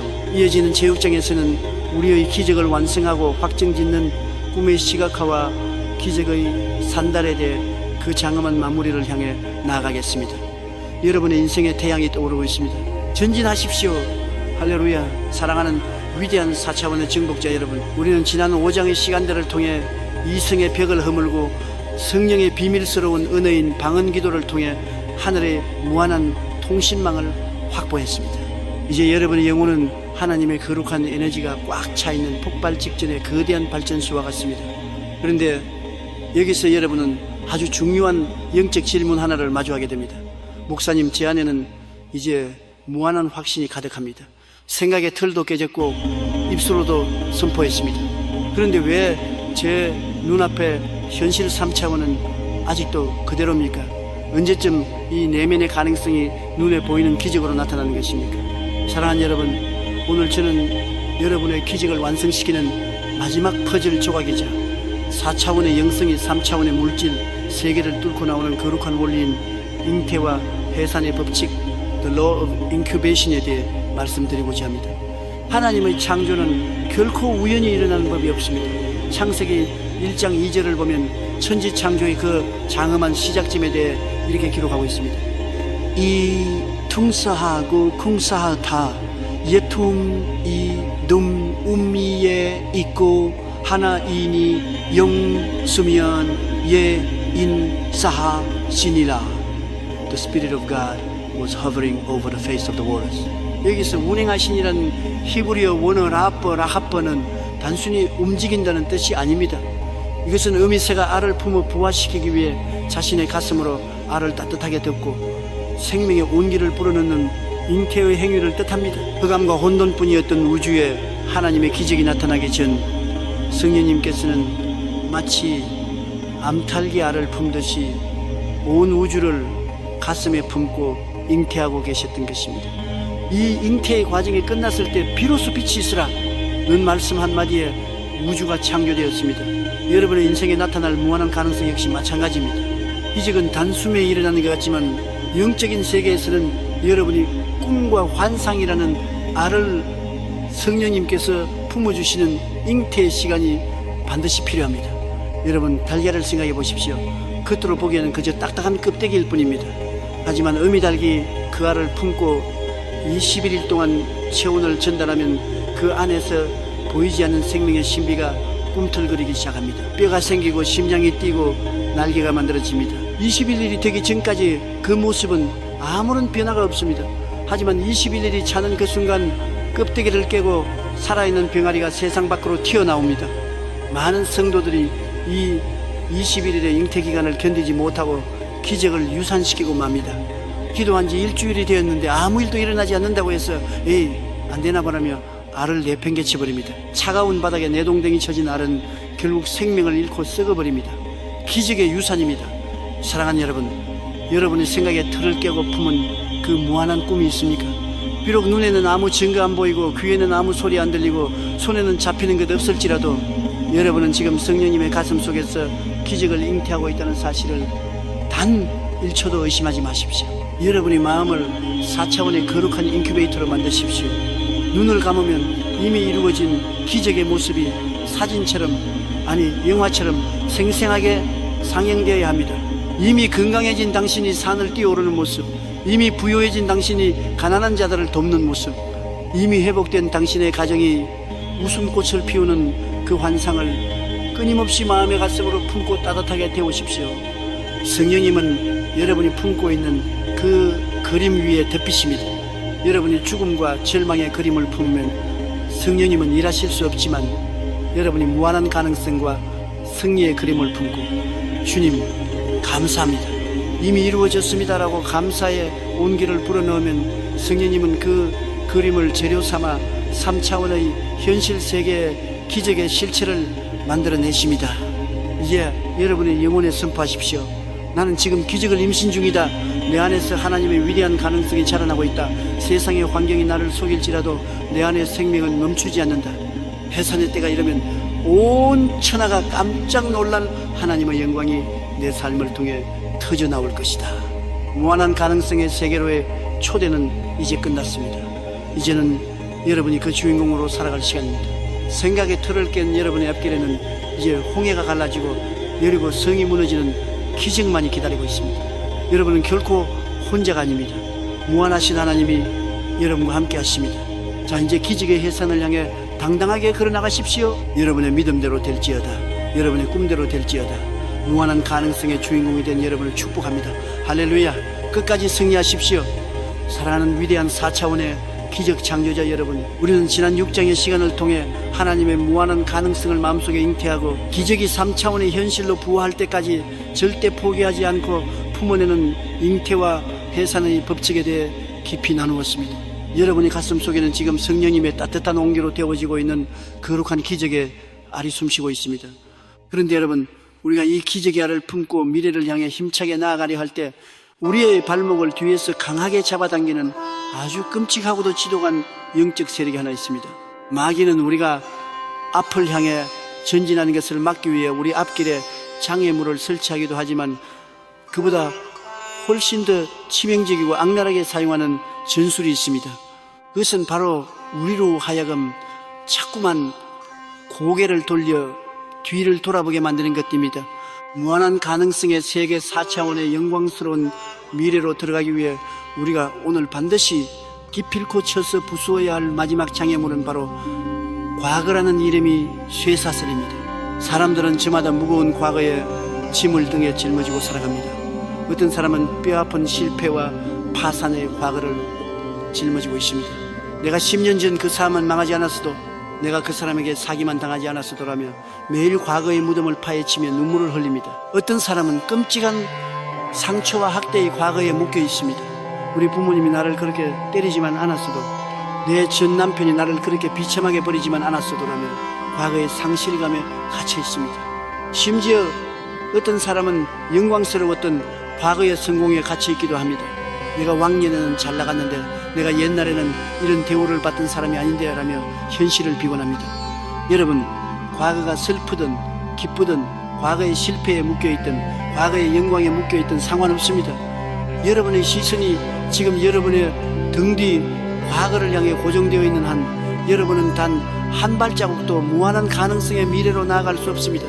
과거의 밧줄에 묶인 채 미래를 향해 뛰려고 하는 것은 닻을 내린 채로 배의 엔진을 최고 속도로 돌리는 것과 같은 어리석은 자살 행위입니다. 구약성경 창세기 19장에는 우리의 시선이 과거를 향할 때 얼마나 끔찍한 파멸이 임하는지를 보여주는 소름 끼치는 사건이 기록되어 있습니다. 바로 소돔과 고모라 성의 멸망과 롯의 아내에 관한 이야기입니다. 소돔과 고모라는 죄악이 하늘을 찔러 하나님의 무서운 진노의 심판을 받게 되었습니다. 하나님은 천사들을 보내어 의인인 롯과 그의 가족들을 성 밖으로 구출해 내셨습니다. 하늘에서 유황과 불이 비오듯 쏟아지기 직전 천사들은 롯의 가족에게 아주 엄중하고도 단호한 절대 명령 하나를 내립니다. 도망하여 생명을 보존하라. 돌아보거나 들에 머물지 말고 산으로 도망하여 멸망함을 면하라. 창세기 19, 17. 절대로 무슨 일이 있어도 뒤를 돌아보지 말라는 것이었습니다. 롯과 두 딸은 앞만 보고 미친 듯이 달렸습니다. 그들의 등 뒤에서는 하늘에서 불덩어리들이 쏟아져 내리고 거대한 성벽이 무너지며 수많은 사람들이 불타 죽어가는 끔찍한 비명소리가 천지를 진동했습니다. 그런데 바로 그 순간 롯의 아내의 마음속에 무서운 갈등이 일어났습니다. 그녀의 육신은 천사들의 손에 이끌려 소돔성을 빠져나왔지만 그녀의 마음과 생각은 여전히 그 불타는 소돔성 안에 남아있었던 것입니다. 내 금송아지, 내 평생을 바쳐 모아둔 저택의 보석들, 내 화려했던 사교계의 친구들, 아까워라.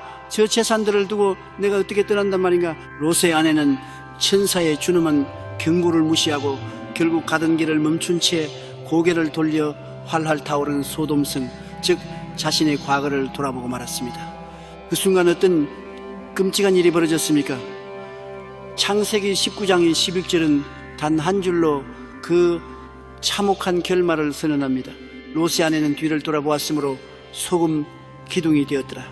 여러분, 이 소금 기둥이 의미하는 바가 무엇인지 영적인 눈을 뜨고 직시하셔야 합니다. 소금 기둥은 생명이 없습니다. 생식 능력이 없습니다.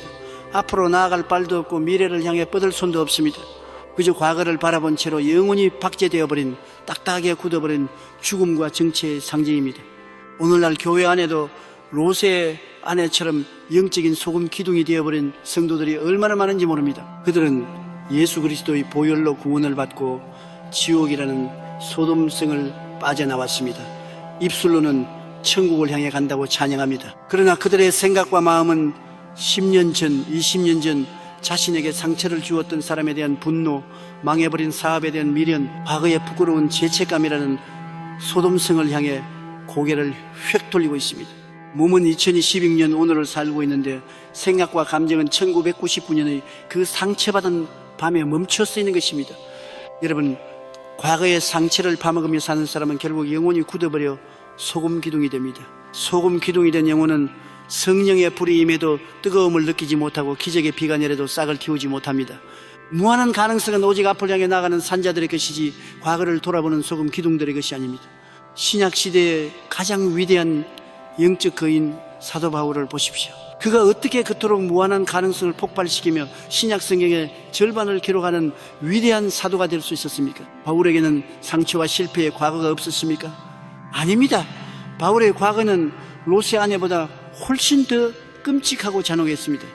그는 본래 예수 믿는 자들을 잡아다 감옥에 가두고 죽이는데 앞장섰던 살인자요, 핍박자였습니다.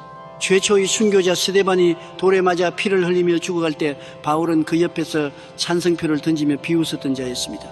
만약 바울이 다메섹 도상에서 예수님을 만나 회심한 후에도 계속해서 자신의 과거를 돌아보았다면 어떻게 됐을까요? 밤에 잠을 자려 할 때마다 피투성이가 된 스데반의 얼굴이 떠오르고 자신이 핍박했던 성도들의 비명소리가 귓가를 맴돌았을 것입니다. 마귀는 매일같이 바울의 귓가에 대고 속삭였을 것입니다. 야, 이 살인자야, 네 손에 묻은 피를 봐라. 네가 무슨 사도라고 강단에 서서 사랑을 외치느냐. 위선자야, 당장 그 자리에서 내려와라. 만약 바울이 이 과거의 죄책감이라는 밧줄에 묶였다면 그는 우울증에 걸려 자살하거나 미쳐버리고 말았을 것입니다. 그는 결코 하나님의 위대한 사도가 될 수 없었을 것입니다. 하지만 바울은 마귀가 내미는 과거의 청구서를 예수 그리스도의 십자가 앞에 갈기갈기 찢어 던져버렸습니다. 그리고 빌립보서 3장 13절과 14절에서 온 우주를 향해 위대한 자유의 선언을 포효합니다. 형제들아, 나는 아직 내가 잡은 줄로 여기지 아니하고 오직 한 일, 즉 뒤에 있는 것은 잊어버리고 앞에 있는 것을 잡으려고 표대를 향하여 그리스도 예수 안에서 하나님이 위에서 부르신 부름의 상을 위하여 달려가노라. Forgetting what is behind and straining toward what is ahead. 할렐루야. 바울의 놀라운 고백을 들으십시오. 뒤에 있는 것은 잊어버리고, 바울은 자신의 더럽고 추악했던 과거의 무덤을 시멘트로 막아버렸습니다. 그는 뒤를 돌아보는 롯의 아내가 되기를 거부했습니다. 예수 그리스도의 십자가 피가 자신의 과거를 완벽하게 도말하셨음을 믿었기에 그는 단 1초도 뒤를 돌아보는데 영적 에너지를 낭비하지 않았습니다. 그는 오직 표대이신 예수님, 무한한 미래의 가능성만을 향해 미친 듯이 전력 질주했던 것입니다. 사랑하는 여러분, 여러분이 일상생활에서 매일 타는 자동차를 한번 머릿속에 떠올려 보십시오. 자동차 운전석에 앉아 앞을 보면 앞을 내다보는 앞 유리창 윈실드는 어마어마하게 큽니다. 시야가 확 트여 있습니다. 반면에 여러분의 등 뒤를 볼 수 있게 해주는 룸미러, 리어뷰 미러, 나 사이드 미러는 여러분의 손바닥만 한 아주 작은 크기입니다. 자동차를 만든 엔지니어들이 왜 앞 유리창은 저렇게 크고 넓게 만들고 뒤를 보는 거울은 요만하게 작게 만들었을까요? 그것은 운전자가 운전할 때 99% 시선은 반드시 앞을 향해 있어야 하고, 뒤를 보는 것은 차선을 바꿀 때 아주 잠깐 1%만 사용하라는 생명의 법칙 때문입니다. 만약 여러분이 고속도로에서 시속 100km로 달리면서 거대한 앞 유리창은 쳐다보지도 않고 그 조그만 룸미러만 뚫어지게 쳐다보며 운전한다면 어떻게 되겠습니까? 불과 1분을 넘기지 못하고 앞차를 들이받거나 절벽으로 굴러떨어져 산산조각 낮추고 말 것입니다. 우리의 인생에는 자동차도 완벽하게 똑같습니다. 하나님은 여러분의 미래 무한한 가능성의 세계를 바라보는 영적인 앞유리창을 온 우주만큼 거대하게 만들어 놓으셨습니다. 그런데 여러분은 왜 십자가의 보혈로 이미 다 지워져 버린 그 조그만 과거의 룸미러만 뚫어지게 쳐다보며 인생을 운전하려 하십니까? 내가 옛날에 그 남자만 안 만났어도, 그때 그 땅을 샀어야 했는데, 우리 부모님이 나를 대학만 보내줬어도, 언제까지 그 룸미러만 쳐다보며 원망과 후회의 눈물을 흘리시렵니까? 여러분이 과거의 거울만 쳐다보고 있는 한 여러분의 인생은 3차원의 암초에 부딪혀 파산하고 침몰할 수밖에 없습니다. 지금 당장 과거라는 이름의 룸미러를 부숴버리십시오. 예수 그리스도께서 십자가에서 다 이루었다 라고 외치시며 피를 쏟으실 때 여러분이 과거의 모든 저주와 실패와 부끄러움과 가난의 청구서는 이미 완벽하게 결제되어 영원한 불바다에 던져졌습니다. 하나님조차도 여러분의 회개한 과거를 기억하지 않으시겠다고 성경에 수없이 약속하셨습니다. 그런데 왜 여러분 스스로가 그 과거의 쓰레기통을 뒤적거리며 마귀에게 먹잇감을 던져주고 있습니까? 오늘 이 시간 나사렛 예수 그리스도의 이름으로 여러분의 영혼을 올가매고 있는 과거의 쇠사슬을 끊어버리십시오. 자신에게 상처를 주었던 사람을 용서하십시오. 그것은 그 사람을 위한 것이 아니라 여러분 자신이 과거의 감옥에서 빠져나와 4차원의 미래로 날아가기 위해 그 밧줄을 칼로 끊어내는 생존의 몸부림입니다. 실패했던 여러분 자신을 향해서 선포하십시오. 나의 과거야, 나는 이제 너와 아무 상관이 없다. 너는 십자가와 함께 무덤에 장사되었다. 내 뒤에 있는 것은 철저하게 잊어버리고 나는 성령님이 내 앞유리창에 펼쳐놓으신 찬란하고 무한한 미래의 표대를 향해 오늘부터 맹렬하게 달려갈 것이다. 과거의 족쇄가 풀려나고 시선이 온전히 미래를 향해 고정되는 이 영광스러운 순간, 여러분의 영혼은 드디어 저 우주 끝까지 날아오를 수 있는 완벽한 자유와 가벼움을 얻게 됐습니다. 자, 이제 과거라는 무거운 짐까지 벗어던지고 완전히 자유로워진 여러분, 무한한 가능성의 세계로 진입한 우리는 이제 이 엄청난 축복과 기적들을 어떻게 나의 일상 속으로 가져와 열매를 맺게 할 수 있을까요? 다음 제8장에서는 생각의 틀을 깬 우리가 일상생활 속에서 3차원의 환경을 지배하고 다스리는 실질적인 영적 권세, 창조적 믿음의 행동 양식에 대하여 낱낱이 파헤쳐 보겠습니다. 기적은 머무르는 것이 아니라 전진하는 것입니다. 힘차게 나아가십시오. 할렐루야. 사랑하는 위대한 4차원의 기적 창조자 여러분, 우리는 지난 7장의 뜨거운 눈물의 시간을 통해 우리의 발목을 무겁게 짓누르고 있던 과거의 상처와 실패, 그리고 죄책감이라는 지독한 쇠사슬을 성령의 검으로 완벽하게 끊어버렸습니다. 소돔성을 뒤돌아보던 롯의 아내의 저주를 끊어내고 이제 우리의 영적인 시선은 오직 저 광활하고 무한한 앞유리창, 성령님께서 예비하신 찬란한 미래의 표대만을 향해 완벽하게 고정되었습니다. 여러분의 영혼은 이제 과거의 무거운 짐을 모두 벗어 던진 채 깃털처럼 가벼워져서 저 높은 4차원의 하늘을 향해 독수리처럼 비상할 모든 준비를 마쳤습니다. 생각의 틀도 깨어졌고 입술의 방향타도 맞추어졌으며 성령의 방언으로 하늘의 보좌와 다이렉트로 통신망도 연결되었습니다. 그런데 위대한 영적 군사 여러분, 우리가 이 모든 내면의 영적인 세팅을 완벽하게 마쳤다고 해서 방구석에 가만히 앉아 눈만 감고 있으면 하늘에서 돈다발이 뚝 떨어지고 병이 저절로 낫는 것일까요? 절대 그렇지 않습니다. 이것이 바로 오늘날 수많은 기독교인들이 빠져있는 가장 치명적이고 헛된 신비주의의 함정입니다. 그들은 생각의 틀을 깨고 위대한 기적을 마음속에 품었다고 하면서도 정작 현실에서는 단 한 발자국도 움직이지 않은 채 감나무 밑에 누워 입만 벌리고 감이 떨어지기만을 기다리고 있습니다. 오늘 저는 여러분이 마음속에 잉태한 그 4차원의 무한한 에너지를 눈에 보이는 3차원의 물질 세계로 착상시키고 여러분의 일상생활 속에서 환경을 지배하고 다스리는 가장 강력하고 실질적인 영적 권세, 바로 창조적 믿음의 행동 양식의 The Action of Creative Faith에 대하여 우주적인 비밀의 문을 열고자 합니다. 신약 성경 야고보서 2장 20절은 헛된 신비주의자들의 정수리를 내리치는 무서운 번개와도 같은 진리를 선포합니다. 영혼 없는 팔이 파는 것같이 이 하늘이 없는 꼬무는 꼬이니라. As the body without the spirit is dead, so faith without deeds is dead. 여러분, 이 말씀을 심장에 새기십시오. 믿음은 명사가 아닙니다. 믿음은 가만히 머릿속으로 믿습니다라고 생각하는 지적동이나 감정적인 떨림이 아닙니다. 성경이 말하는 진짜 믿음은 철저하게 동사 verbi이며 땀을 흘리고 근육을 움직이는 물리적인 행동 액션입니다. 보이지 않는 4차원의 영적 에너지가 눈에 보이는 3차원의 물질로 변환되기 위해서는 반드시 여러분의 육신이 3차원의 세계 속에서 기적을 수용할 수 있는 행동의 파이프라인을 깔아줘야만 합니다. 여러분이 마음으로는 기적을 믿는다고 하면서도 실제 행동은 여전히 과거의 실패자처럼 병자처럼 가난한 자처럼 웅크리고 있다면 성령님은 결코 역사하실 수 없습니다. 하나님은 우리의 입술의 고백을 들으시지만 최종적으로 결제 도장을 찍으시는 기준은 우리의 발걸음 행동이기 때문입니다.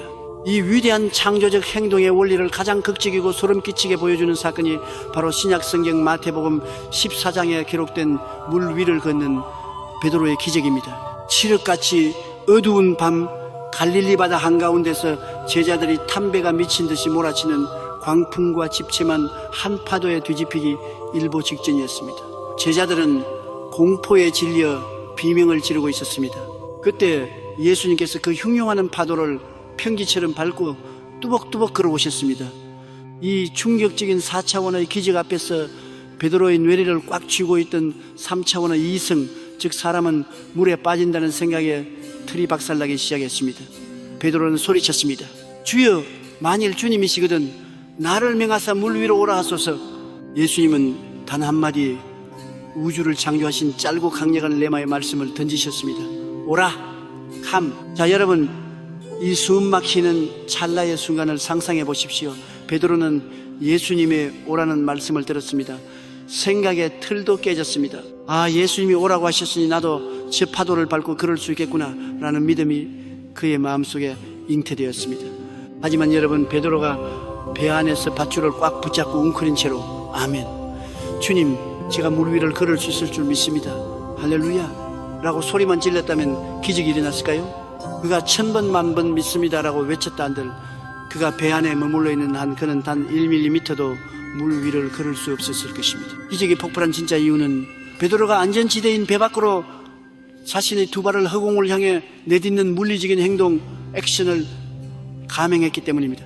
생각해 보십시오. 베드로가 발을 내디딜 때 시퍼런 바닷물이 갑자기 꽁꽁 얼어붙어 아스팔트처럼 단단해진 것을 눈으로 확인하고 발을 디딘 것이 아닙니다. 물은 여전히 출렁거리고 있었고 파도는 여전히 집어삼킬 듯이 으르렁대고 있었습니다.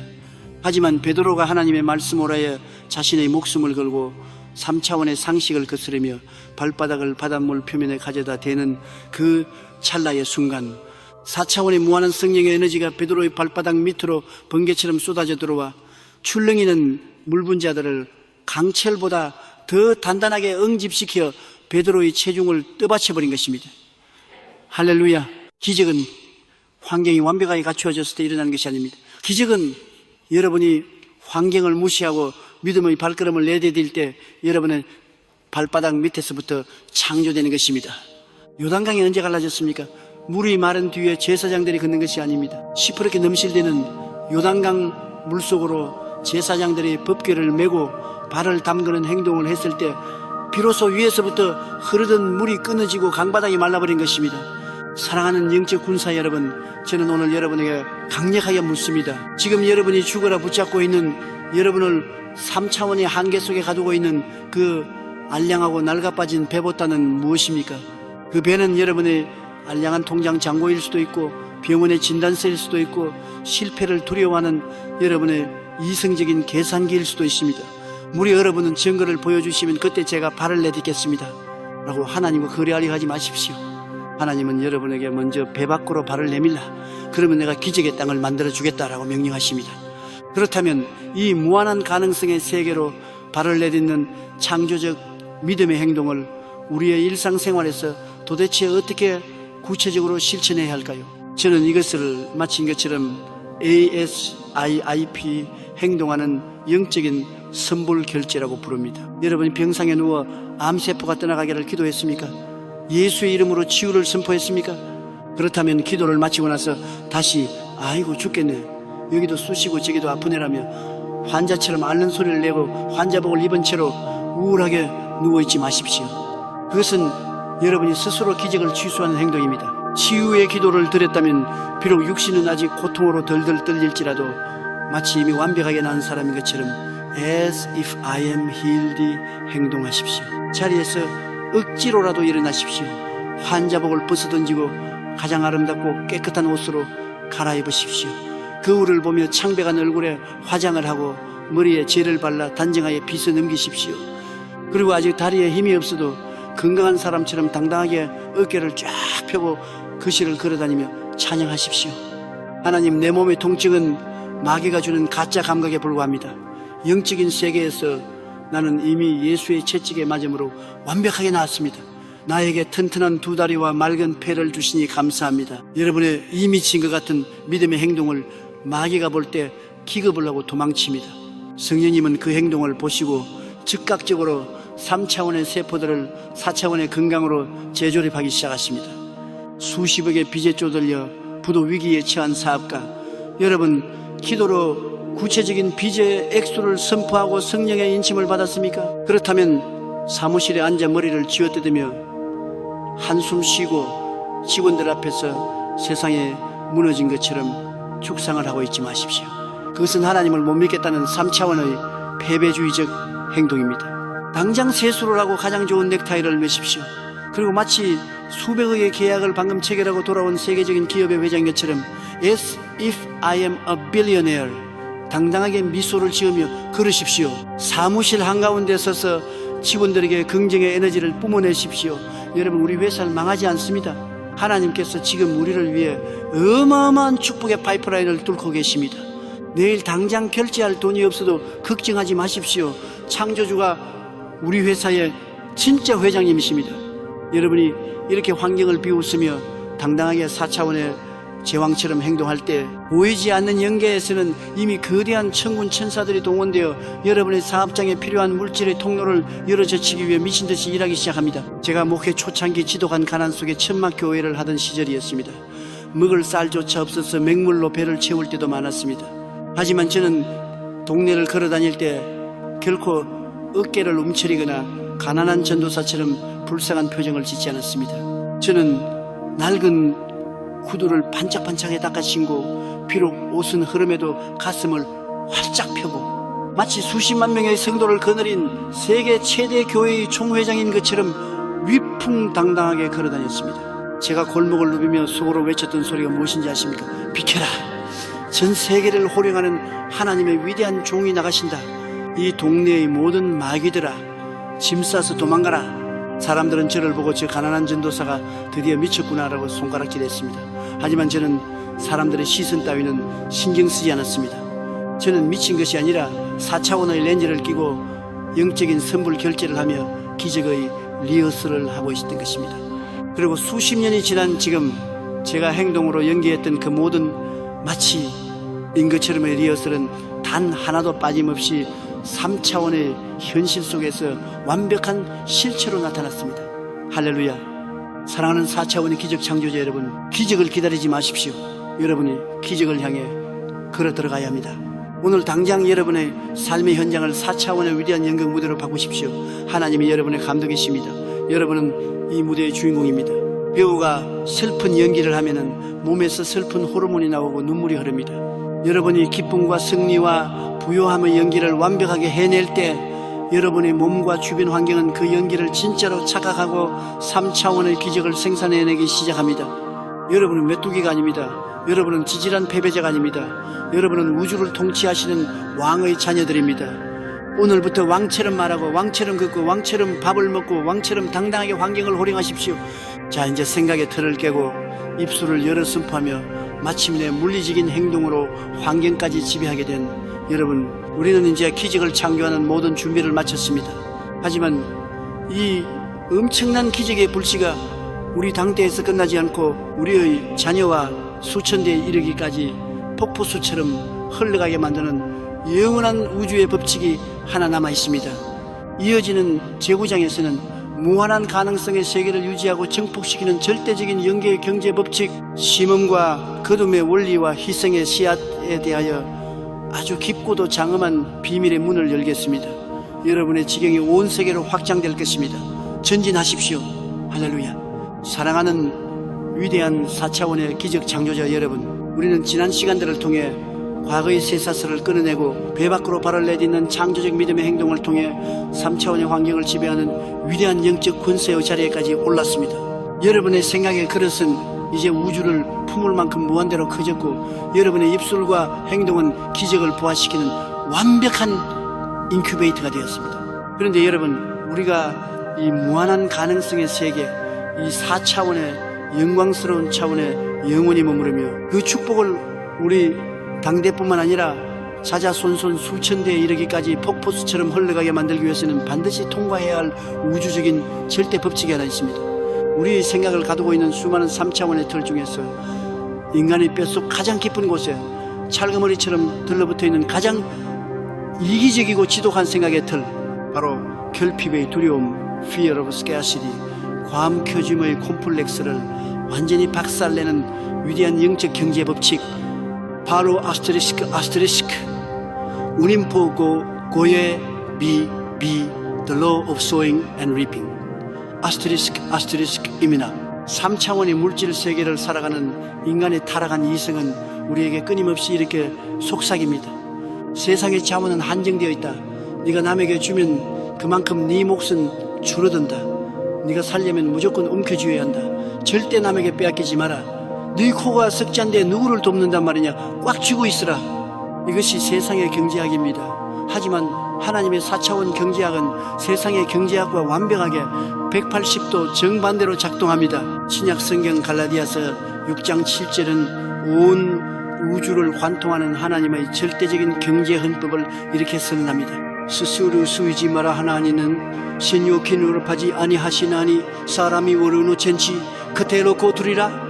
Do not be deceived. God cannot be mocked. A man reaps what he sows. 여러분, 이 우주에는 중력의 법칙만큼이나 확실하고 예외가 없는 영적인 물리 법칙이 있습니다. 그것은 바로 심은 대로 거둔다는 것입니다. 콩을 심으면 콩이 나고 팥을 심으면 팥이 납니다. 아무것도 심지 않으면 아무것도 거둘 수 없습니다. 아무리 생각의 틀을 깨고 입술로 기적을 100만 번 선포하고 믿음으로 수백 번 춤을 춘다고 해도 여러분, 이 땅에 씨앗을 심는 소잉, 구체적인 희생의 행동을 하지 않는다면 4차원의 영계에서는 결코 3차원의 물질로 변환될 추수물을 만들어낼 수가 없는 것입니다.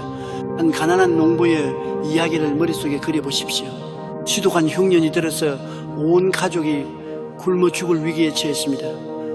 농부의 창고에는 이제 내년에 심을 벽시 한 자루밖에 남지 않았습니다. 3차원의 이성은 농부에게 소리칩니다. 야, 당장 저 벽시를 솥에 넣고 끓여 먹어라. 저걸 먹어야 내 가족이 하루라도 더 살 것 아니냐. 만약 농부가 그 벽시를 먹을 양식 브레드로 생각하고 삶아 먹어버린다면 그들은 오늘 하루는 배를 채울지 모르지만 내년에는 100% 굶어 죽고 맙니다. 하지만 위대한 농부는 어떻게 합니까? 가족들이 배고프다고 울부짖어도 농부는 눈물을 머금고 그 벽시 자루를 움켜쥐고 꽁꽁은 들판으로 나갑니다. 그리고 차가운 흙을 파고 그 벽시를 던져넣습니다. 3차원의 눈으로 보면 그것은 미친 짓입니다. 흙 속에 벽시를 버리는 짓입니다. 하지만 농부는 알고 있습니다. 이 벽시는 먹어 없앨 양식이 아니라 내일의 기적을 창조할 희생의 씨앗, seed of sacrifice이라는 것을 말입니다. 땅에 심겨 썩어진 한 알의 벽씨는 이듬해 가을이 되면 30배, 60배, 100배의 폭발적인 생명력으로 증폭되어 수만 개의 나달로 돌아온다는 4차원의 증폭 법칙을 믿고 있는 것입니다. 신약 성경 요한복음 6장에는 우리의 좁아터진 이성의 틀을 우주 단위로 찢어버리는 인류 역사상 가장 위대한 기적의 증폭 사건인 오병이어 5개의 떡과 2마리의 물고기의 기적이 기록되어 있습니다. 광야에 모인 성인 남자만 5,000명, 여자와 아이들까지 합치면 무려 2만 명에 달하는 거대한 군중이 굶주림에 허덕이고 있었습니다. 제자들의 3차원 이성 컴퓨터는 맹렬하게 돌아가기 시작했습니다. 빌립이 계산기를 두드려보고 예수님께 보고합니다. 주님, 이 사람들을 다 먹이려면 200데나리온 수천만 원의 빵이 있어도 모자랍니다. 여기는 빈들이여 시간도 늦었으니 사람들을 흩어 마을로 가서 각자 사먹게 하소서. 이것이 3차원의 한계에 갇힌 인간의 절망적인 사고방식입니다. 돈이 없습니다. 환경이 안 됩니다. 불가능합니다. 그런데 그때 안드레가 한 어린 소년을 예수님 앞으로 데리고 옵니다. 그 소년의 손에는 아주 초라한 보리떡 5개와 물고기 2마리가 들려 있었습니다. 그것은 그 소년이 배고픔을 달래기 위해 쌓아온 자신의 유일한 저녁 식사였습니다. 여러분, 이 소년의 입장에서 생각해 보십시오. 2만 명이 굶주리고 있는 광야에서 그깟떡 5개가 무슨 소용이 있겠습니까? 3차원의 이성은 소년에게 속삭였을 것입니다. 야, 저 수만 명에게 이걸 내놓아 봤자 간에 기별도 안 간다. 그냥 너 혼자 몰래 숨어서 먹고 배나 채워라. 네 코가 석자다. 이것이 바로 기적을 가로막는 무서운 움켜짐의 콤플렉스입니다. 내가 꽉 쥐고 있으면 그것은 4차원의 기적이 아니라 그냥 소년 한 명의 위장을 채우고 똥으로 배설되어 끝날 3차원의 초라한 유한한 물질에 불과합니다. 하지만 이 소년은 자신의 이성적인 생각의 틀을 박살내버렸습니다. 소년은 자신이 가진 그 생명과도 같은 마지막 식사를 자기 입으로 가져가지 않고 예수님의 손에 심어 쏘잉 버렸습니다. 소년의 손을 떠나 예수님의 거룩한 손에 들려지는 그 찰나의 순간, 그 초라한 보리떡 5개와 물고기 2마리는 더 이상 3차원의 물질이 아니었습니다. 그것은 4차원의 무한한 창조 에너지를 폭발시키는 영적인 기적의 스파크이자 씨앗대로 완벽하게 신분이 변한 것입니다. 예수님은 그 소년의 희생의 씨앗을 들고 하늘을 우러러 축사 감사 기도하셨습니다. 창조주 하나님의 4차원 에너지가 그 떡에 임했습니다. 그리고 떡을 떼어 제자들에게 나누어 주시는데 기절초풍할 일이 벌어졌습니다. 떡을 떼어주면 또 생겨나고 물고기를 떼어주면 또 생겨나는 것입니다. 2만 명의 군중이 배가 터지도록 먹고도 남은 조각을 거두니 무려 12바구니에 가득 찼습니다. 할렐루야. 사랑하는 여러분, 여기서 소름 끼치는 영적 진리를 깨달으셔야 합니다. 예수님은 무에서 유를 창조하실 수 있는 분입니다. 돌덩이로도 떡을 만드실 수 있는 분입니다. 그런데 왜 굳이 그 어린 소년의 초라한 도시락을 달라고 하셨을까요? 하나님은 언제나 우리의 삶의 기적의 창문을 여시기 전에 우리가 땅에 심는 믿음의 씨앗 마중물을 먼저 요구하시기 때문입니다. 펌프에서 지하수를 끌어올리려면 반드시 먼저 한 바가지에 마중물을 부어 넣어야만 수백 톤의 지하수가 쏟아져 올라오는 것과 같은 원리입니다. 오늘 이 시간 수많은 성도들이 제게 묻습니다. 목사님, 저는 지금 부도 직전입니다. 저는 암에 걸려 죽어가고 있습니다. 당장 내 코가 석자인데 제가 무엇을 하나님께 바치고 무엇을 이웃에게 심으란 말입니까? 저에게는 아무것도 없습니다. 아닙니다, 여러분. 마귀의 거짓말에 속지 마십시오.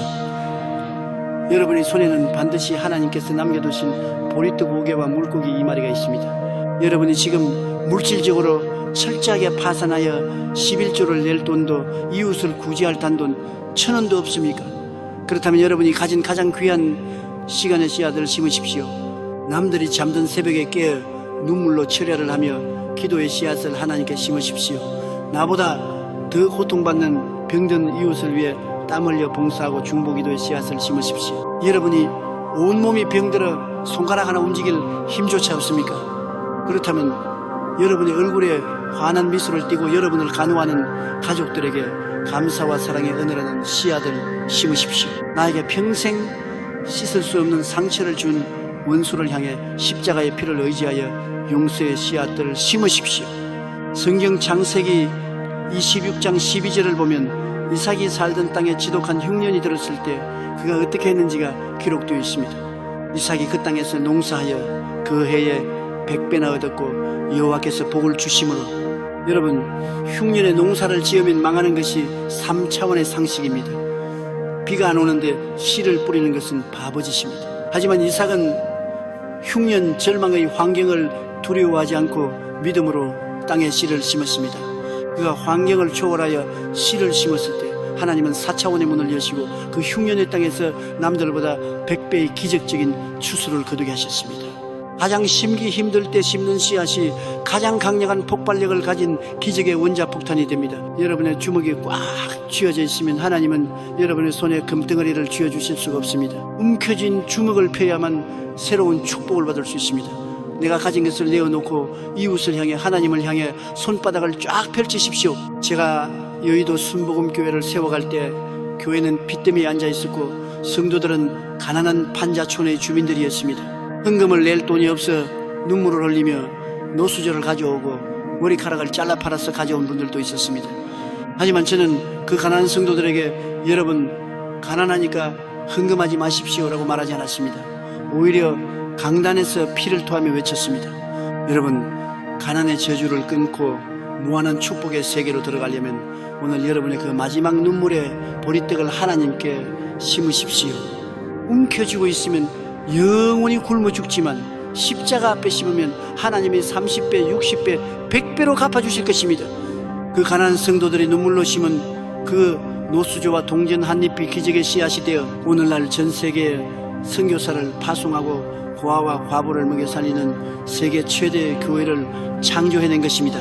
할렐루야. 사랑하는 위대한 기적의 주인공 여러분, 시편 126편 5절과 6절은 우주의 심장을 울리는 위대한 약속을 우리에게 선포합니다. 눈물을 흘리며 씨를 뿌리는 자는 기쁨으로 거두리로다. 울며 씨를 뿌리러 나가는 자는 반드시 기쁨으로 그 곡식단을 가지고 돌아오리로다. Those who sow with tears will reap with songs of joy. 지금 당장 여러분의 생각의 틀을 찢어버리십시오. 나는 부족하다, 나는 줄 것이 없다, 나는 가난하다는 마귀의 거짓말을 예수의 이름으로 박살내십시오. 여러분은 무한하신 하나님의 자원 창고를 열 수 있는 비밀번호를 가진 자들입니다. 오늘 여러분의 삶의 현장에서 여러분이 가진 가장 귀한 눈물의 씨앗, 믿음의 씨앗, 물질의 씨앗, 사랑의 씨앗을 과감하게 땅에 던지십시오.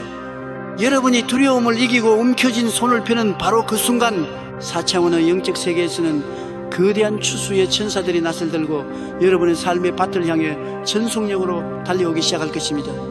여러분의 창고가 터지도록, 여러분의 잔이 넘치도록 부어주시는 위대한 배가 멀티플리케이션의 기적이 지금 시작되었습니다. 자, 이제 우리는 우리의 영혼과 환경 그리고 물질의 영역까지 모든 3차원의 한계를 부수고 무한한 4차원의 세계에 진입했습니다.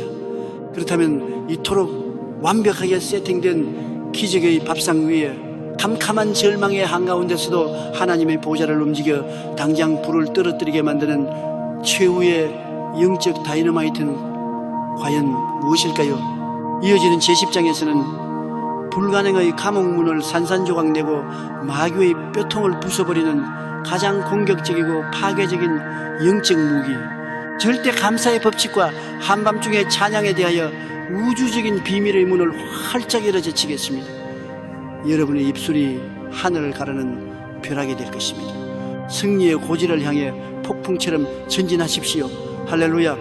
사랑하는 위대한 4차원의 기적 창조자 여러분, 우리는 지난 9장의 피 끓는 시간들을 통해 우리의 알량한 이성과 결핍의 두려움을 박살내고 가장 힘들고 고통스러운 흉년의 때에 오히려 30배, 60배, 100배의 기적을 창조하는 희생의 씨앗을 땅에 심는 위대한 영적 경제 법칙을 통과했습니다. 이제 여러분의 삶의 밭에는 어마어마한 축복의 씨앗들이 뿌려졌고 하늘의 천군 천사들이 추수의 낫을 들고 대기하고 있습니다. 하지만 여러분, 우리가 모든 생각의 틀을 깨고 믿음의 씨앗을 심고 성령의 인도를 따라 올바르게 걸어가고 있음에도 불구하고 때로는 우리의 삶에 도저히 이해할 수 없는 캄캄하고도 끔찍한 위기가 닥쳐올 때가 있습니다. 기도를 안 해서 병에 걸린 것이 아닙니다. 11조를 떼먹어서 부도가 난 것이 아닙니다. 나는 분명히 주님의 뜻대로 순종하며 살았는데 오히려 상황은 더 악화되고 사방이 거대한 콘크리트 벽으로 가로막혀 단 한 줄기의 빛조차 보이지 않는 완벽한 절망의 순간, 우리는 이 무섭고도 고통스러운 영적 치력의 시간을 가리켜 인생의 한밤중 The Midnight of Life 이라고 부릅니다. 이 캄캄한 한밤중에 감옥에 갇히게 되면 여러분의 생각의 틀은 다시 맹렬하게 흔들리기 시작합니다. 3차원의 이성이 미친 듯이 소리칩니다. 봐라, 네가 그렇게 금식하고 철야를 하며 기적을 믿었지만 결과가 도대체 무엇이냐? 의사는 이제 가망이 없다고 한다. 은행은 내일 당장 집을 경매로 넘기겠다고 한다. 네가 믿는 하나님은 죽었다. 너는 완벽하게 버림받았다. 이제 그만 포기하고 하나님을 저주하고 죽어버리라. 여러분, 마귀가 가장 원하고 가장 기다리는 것이 바로 이 순간 여러분의 입술에서 터져나오는 원망과 불평 그리고 절망의 탄식입니다. 여러분이 환경에 짓눌려 하나님 왜 나에게 이런 시련을 주십니까? 내가 무엇을 잘못했습니까? 라고 통곡하며 원망할 때 여러분은 마귀에게 승리의 월계관을 씌워주는 것이며 기적의 문을 영원히 용접해버리는 끔찍한 영적 자살을 저지른 것입니다. 그렇다면 이토록 철저하게 닫혀버린 불가능의 감옥문을 산산조각 내고 마귀의 뼈통을 부숴버리며 하나님의 보좌를 움직여 당장 기적의 벼락을 떨어뜨리게 만드는 최후의 영적 다이너마이트는 과연 무엇일까요? 그것은 바로 3차원의 모든 이성과 논리를 초월하는 가장 파괴적이고 공격적인 영적 무기, 절대 감사의 법칙과 한밤중의 찬양, Absolute Gratitude and Midnight Praise 입니다. 신약 성경 사도행전 16장에는 인류 역사상 가장 위대하고 소름 끼치는 한밤중의 기적 사건이 생생하게 기록되어 있습니다.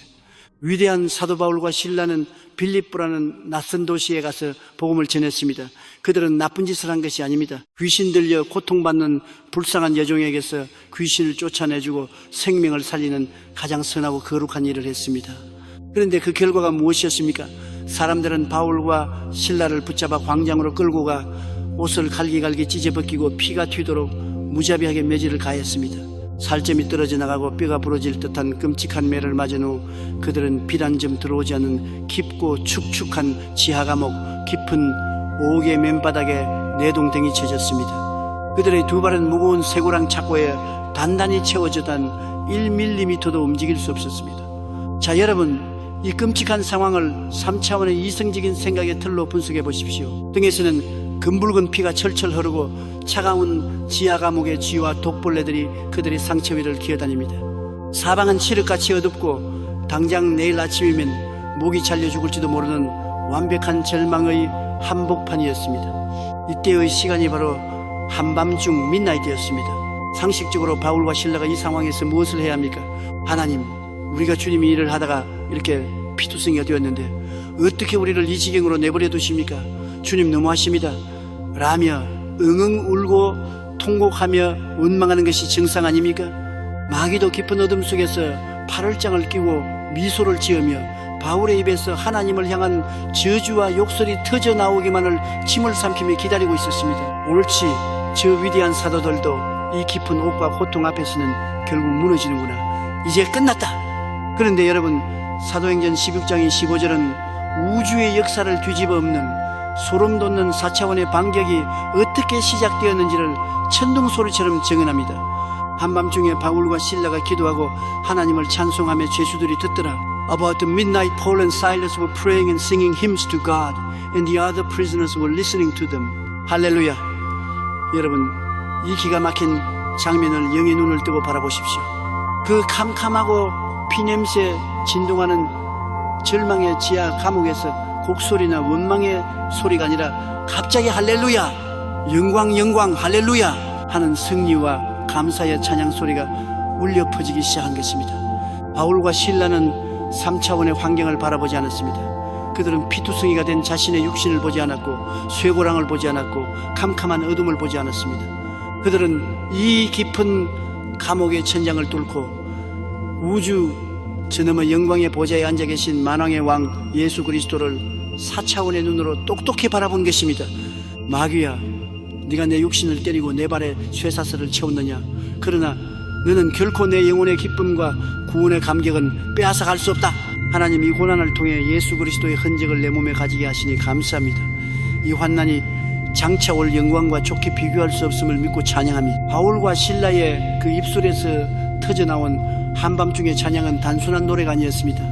그것은 절망의 환경을 정면으로 짓밟아버리는 무서운 영적 선전포고였으며 마귀의 심장부를 향해 날아가는 핵미사일이었습니다.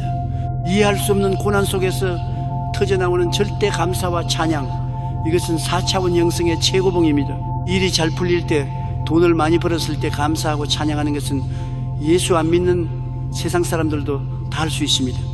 하지만 찢어지고 깨어지고 짓밟히고 사방이 가로막힌 그 한밤중의 캄캄한 감옥 속에서 오히려 두 손을 높이 들고 그럼에도 불구하고 주님은 선하십니다. 이미 승리 주심을 감사합니다 라고 선불로 찬양을 터뜨릴 때 보이지 않는 영계에서는 온 우주가 발칵 뒤집히는 엄청난 폭발이 일어나는 것입니다.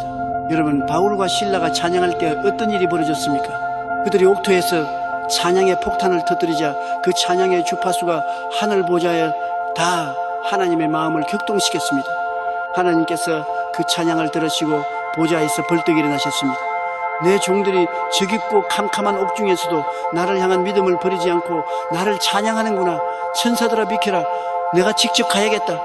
창조주 하나님께서 능력의 오른팔을 뻗어 그 빌립보 감옥의 터전을 황 하고 내리치시는 그 순간 사도행전 16장이 16절의 기적이 폭발했습니다.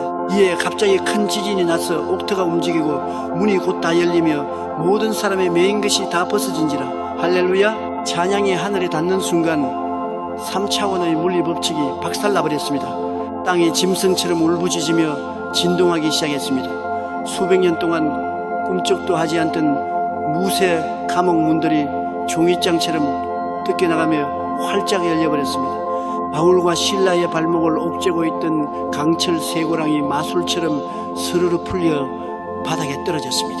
심지어 바울과 실라뿐만 아니라 그 찬양 소리를 듣고 있던 감옥 안에 모든 죄수들의 매인 것까지도 모조리 끊어지는 엄청난 기적의 전파가 폭발해버린 것입니다. 사랑하는 위대한 기적의 주인공 여러분, 지금 여러분의 인생은 몇 시입니까? 공장의 장고가 바닥나고 부도수표가 돌아오는 캄캄한 경제적인 한밤중에 갇혀 있습니까? 암세포가 온몸에 퍼져 숨을 쉬기조차 고통스러운 칠흑 같은 육신의 한밤중에 갇혀 있습니까? 사랑하는 남편과 아내가 등을 돌리고 자녀가 가출해버린 피눈물, 나는 가정의 한밤중에 갇혀 있습니까? 마귀는 지금 이 순간에도 깊은 어둠 속에서 여러분의 입을 주시하고 있습니다. 이제 저 입에서 원망이 터져 나올 것이다. 이제 하나님을 욕하고 스스로 목숨을 끊을 것이다. 이 시간 예수 그리스도의 이름으로 명하노니 마귀의 기대를 완전히 박살내버리십시오. 생각의 틀을 찢어버리십시오. 환경을 바라보며 눈물을 짜고 탄식하던 여러분의 그 나약한 입술을 꽉 깨물고 당장 그 절망의 감옥 바닥에서 벌떡 일어나 무릎을 꿇으십시오. 그리고 두 손을 하늘을 향해 번쩍 쳐들고 피투성이가 된 바울과 실라처럼 뱃속 가장 깊은 곳에서부터 끌어올린 우렁찬 감사와 찬양의 사자우를 온 우주를 향해 토해내십시오. 부도 직전의 사무실 한가운데서 무릎을 꿇고 외치십시오. 하나님, 사방이 가로막혀 내일 아침이면 회사가 문을 닫아야 합니다. 그러나 나는 이 한밤중에 통곡하지 않습니다. 이 위기를 통해 나의 교만을 꺾으시고 오직 하나님만 의지하는 진짜 거부치후로 나를 훈련시키시니 감사합니다. 내 회사의 진짜 사장님은 예수님이십니다. 나는 이 폐허 위에서 반드시 100배로 다시 일어설 것을 믿고 찬양합니다. 영광 할렐루야. 죽음을 선고받은 차가운 중환자실 병상 위에서 산소호흡기를 꽂고서라도 마음으로 소리치십시오. 이 질병의 마귀야, 네가 내 육신을 망가뜨리고 고통을 줄지라도 내 영혼의 기쁨은 결코 빼앗지 못한다. 하나님, 이 병을 통해 예수 그리스도의 십자가 고통을 깊이 깨닫게 하시니 감사합니다. 나의 머리끝부터